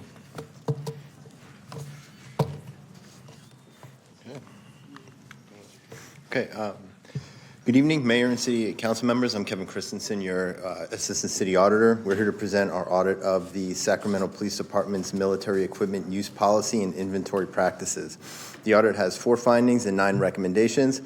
With me tonight is Ricardo Sanchez Molinero, the lead on the project. The recommendation before you tonight is to approve the audit. So before we get into the substance, we'd like to first thank the police department for their assistance in what was a long process on this one. So The California legislature approved AB 481 in September 2021 in an effort to increase the transparency of police purchase and use of military equipment and to provide greater authority to local government agencies in how military equipment was used in communities. The law included 4 principal requirements. First, the requirement was to publicly issue a policy that stated the authorized uses of the military equipment and proposed acquisitions. Second, the law requires the law enforcement agencies to publish an annual report that includes a summary of how equipment was used, the purposes of its use, and the annual equipment inventory. Third, the local law enforcement agencies were required to hold at least one community engagement meeting to afford the public an opportunity to discuss how the equipment was used in their community. And finally, local government agencies determined the necessity of the equipment and sufficiency of the policy. So after performing some benchmarking to determine how similarly sized local law enforcement agencies across the state are working to implement the requirements, we found a lot of variability in how law enforcement agencies are working to comply with this. So in researching the legislative history and different compliance efforts, we found limited information concerning processes to actually enforce the law. So for example, at the time of the completion, we found that within the law there was no penalty or remedy for violations stated. So second, there was no court that had ruled to provide to, there's no court ruling finding a violation of AB 481. So there's no real bright line on what's good and what's not good. And third, no cities had revoked the local law enforcement agency's ability to use the military equipment. So to the extent that we included information regarding the compliance of other agencies, it was just to provide context. So for the first finding, we found that the department has taken considerable strides in augmenting its reporting and community outreach programming to comply with AB 481. So we found that the department has released an annual equipment policy that complies with AB 481. Second, the department has obtained the annual approval of the military use policy. Third, the department has issued several annual military equipment reports that include information and disclosures required by the law, such as a summary of use, the results of internal audits, and equipment inventories. And finally, the department has complied with AB 481 requirements to hold community meetings following the issuance of the military equipment report. So for our second finding, we focused on the timing of this AB 481 process and how the approvals go. So AB 481 requires an annual approval of a military equipment use policy by the governing body, as you guys, so to allow for the continued use of military equipment. This renewal process includes a series of required actions to be conducted by the department prior to the approval of the policy. So the concerns with the current timeline revolve around the fact that under the current practices, the department must receive annual approval of the policy within 1 year of its approval last year.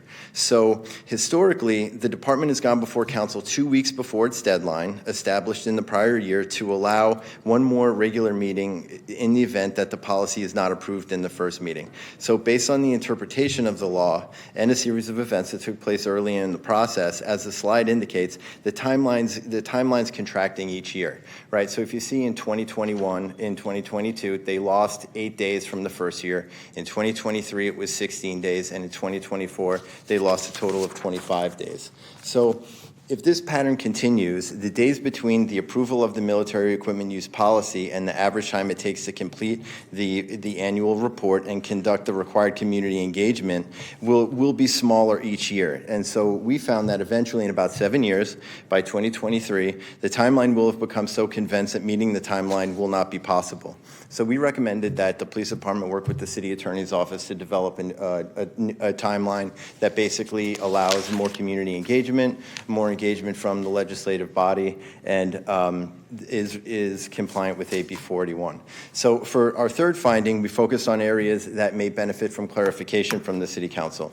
So in approving AB 481, the state legislature wrote into the law a provision that authorizes local governing agencies to implement additional requirements that go beyond what AB 481 requires. This is what's called Section 7075. So here we found that the City Council has provided direction to the department on a series of issues that we believe can be further clarified through a formal legislative process. So first, we found, as described in the second finding, stakeholders and careholders in the community have felt that this timeline, as it's currently structured, is too short. So what we're recommending there, once the timeline issue is solved, we believe the council can host a process to more carefully define the preferred structure of the community engagement efforts. Like, do we want one meeting? Do we want more than one meeting? Second, we found that direction related to the reporting of use can be clarified. We found that while the department has taken significant efforts to augment the reporting in its annual reports, that there are some metrics that can still be clarified. Like, for example, the term use is applied to different types of equipment, and it kind of muddies how that equipment is used. For example, the use of an aerial drone is different than the use of a sniper rifle, right? So what we're saying is the council has an opportunity to define and to kind of parse out how we want that stuff defined. Third, we found that consensus can be achieved through engaging in a more robust legislative process to determine information that should be included related to the authorized uses of military equipment.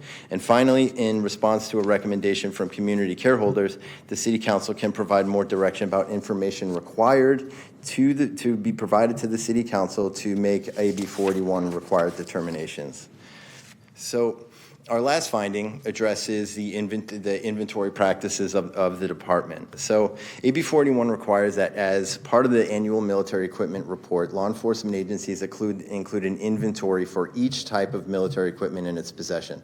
The department has conducted and published the results of multiple inventory counts and presented those to this body. However, we found that the department has returned to the City Council on a number of occasions to update and include unaccounted for equipment or equipment that they later found that was not accounted for in their initial inventories. So we analyzed the department's military equipment inventory policies and practices related to their inventory management, and we also researched relevant inventory management best practices for other law enforcement agencies. So we found that SPD employs a decentralized inventory management system where controls vary depending on the type of military equipment and the department leadership overseeing the unit or division in possession of the equipment, right? Like, for example, inventory controls over the SWAT team are very, very different than inventory controls over the firing range.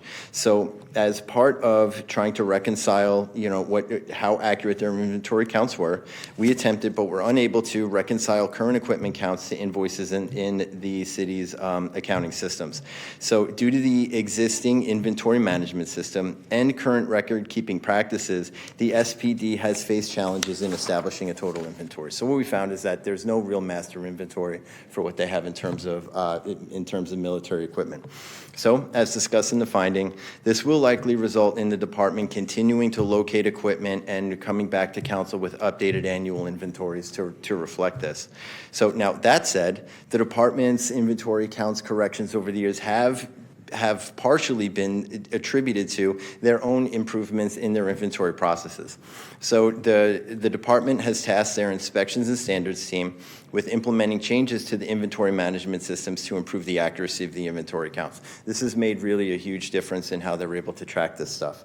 Additionally, the IST has created a system that allows them to track the purchases of new equipment by analyzing all equipment purchases to ensure the correct identification of military equipment and inclusion into a master inventory list. So for this finding, we made a series of recommendations to help improve the reporting, inventory, and monitoring of the military equipment across the department's divisions and units.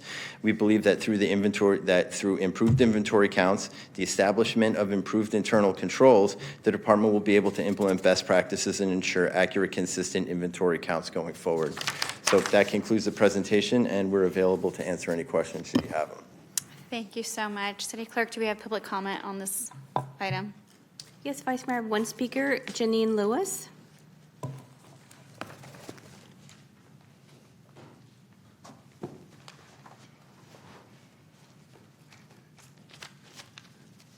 Thank you. Good evening, Mayor McCarty, council members, and staff. My name is Janine Lewis, and I serve as the District 8 appointee to the Sacramento Community Police Review Commission, and I'm chair of our Community Policing and Response Efficiency Ad Hoc Committee. First, I want to invite you to our Military Equipment Use Policy Forum on Wednesday, July 16th from 6 to 8 p.m. at the Oak Park Community Center. This AB 481 mandated forum is a space for residents to ask questions and voice concerns about how military equipment is used in our communities.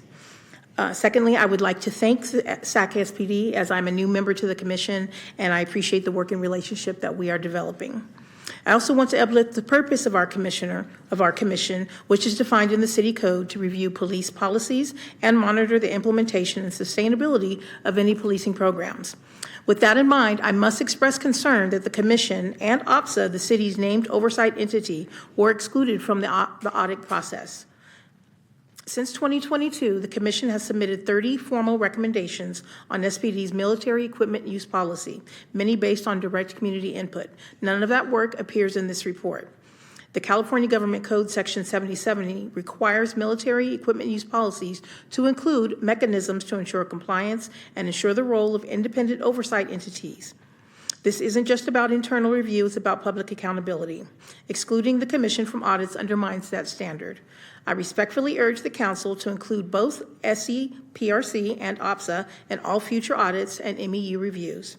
Codify a process to formally review and respond to our recommendations, and realign the public engagement timeline to prioritize dialogue over deadlines. Thank you. Thank you for your comments. Okay. Councilmember Dickinson?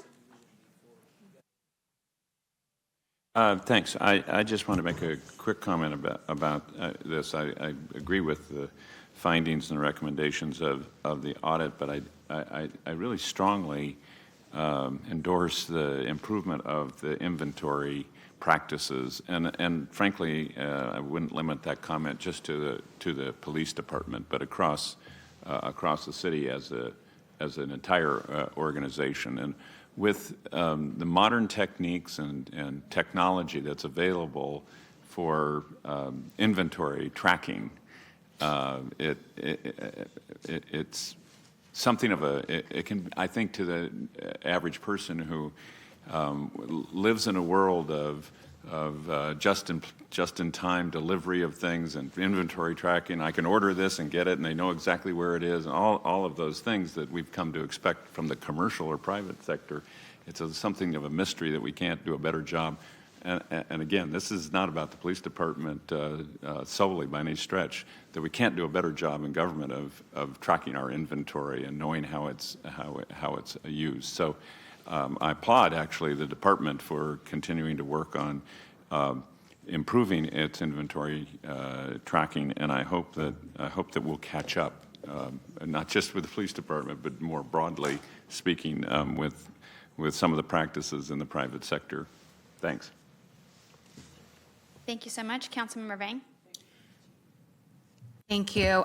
Just want to thank Farishta for all your hard work and appreciate PD's response to the various recommendations as well. I did see that there's a section on just your response from the department, so I really appreciate that. I know that this is an audit that the council asked for, so it came to us, and just wanted to ask, because I just heard from our commissioner, was this shared with the police commission? In particular, this audit? Prior to the issuance of the audit, we met with the chair and vice chair to go over the findings and recommendations and get a sense of where they are,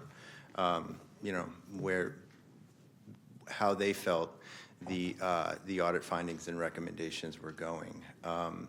The review of the police commission recommendations was part of the field work that we conducted for the audit.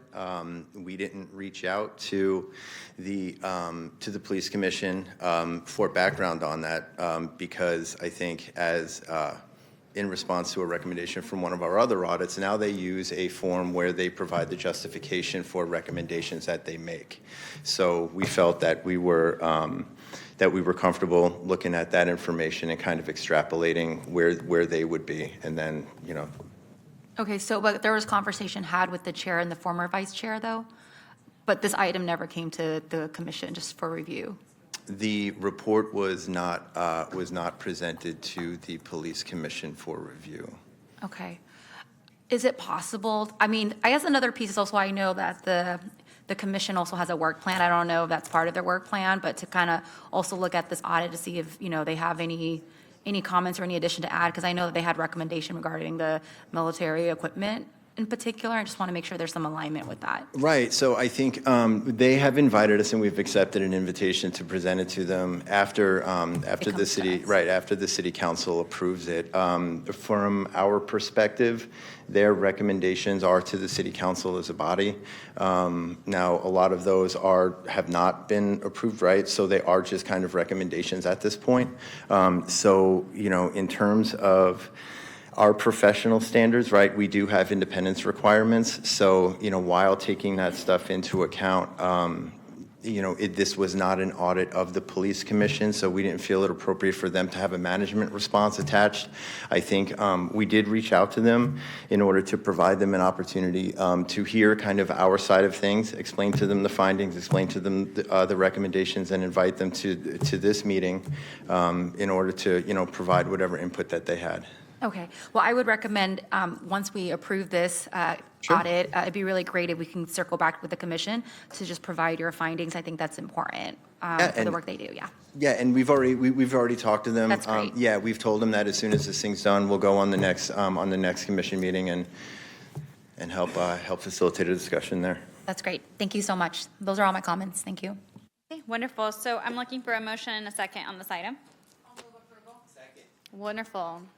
Motion by Councilmember Kaplan, second by the mayor. All in favor, please say aye. Aye. Abstentions, noes, seeing none. Thank you for all your work. All right, and now we are done for the day. We have council comments, questions, ideas, AB 1234 reports. Seeing none. City manager's report, public comment, matters not on the agenda. I have two speakers for matters not on the agenda. The first is Leroy John Adams, and then Catherine Koch. Speak about something that is very concerning to me. Sir, please wait till you get to the microphone so that we can hear your comments. So if Fox 40 News is listening, I want to speak something very concerning to me. So the city is sometimes non-compliant with ADA compliance. I sat on the DAC for 18 years. And I fell in the parking lot next to Amtrak station because people are parking in the fire zone and the city's not enforcing it. I brought this up to you, Mayor. So I'm going to ask Fox 40 News and you and the Vice Mayor to go look at the Amtrak station because that's federal property. Maybe President Trump needs to start with Sacramento and put National Guard there because the courthouse and the Amtrak station is unsafe. That's unacceptable. Jason Lee helps me. I'm blessed because Daniel Monk, I've known him almost 30 years. Any problem or question I have, he always has a solution or the right answer. Okay? Because he should be the police chief. Also, the fire chief, I go back to Chief Dees and the fire chief's dad back in 77. Deputy Chief Monk reminds me of Chief Dees. And I've known you, Councilman Dickerson, for 35 years. That's unacceptable when the city can't obey the laws. We have laws, federal and fire and safety laws, for the protection of the public safety for the citizens. This city is a very unsafe city. They were talking about Sally. I'll help Sally. I came from Rockland. Rockland, we will get them housed properly. And I'll promise Speaker Johnson, and I promise you, Ms. Milstein, as I told you, and Mayor, you're the first mayor in this city in 30, 40 years, and you, Ms. Milstein, were the city manager, didn't get back to me and didn't get it right. Now, that's sad that you're the first mayor. Part of the previous mayors were my mentors. That's sad that you can't respond back. When you train your people wrong and they look dumb, you look dumb. Just remember that.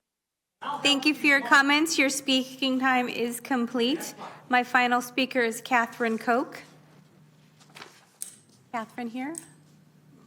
Vice Mayor, I don't see any movement. You've completed the business of this evening. Wonderful, and I do see two council members sign up to speak. Did you guys want to do council comments? Just very quickly, I want to let you know that the District 7 Pocket Greenhaven 4th of July Parade is coming up.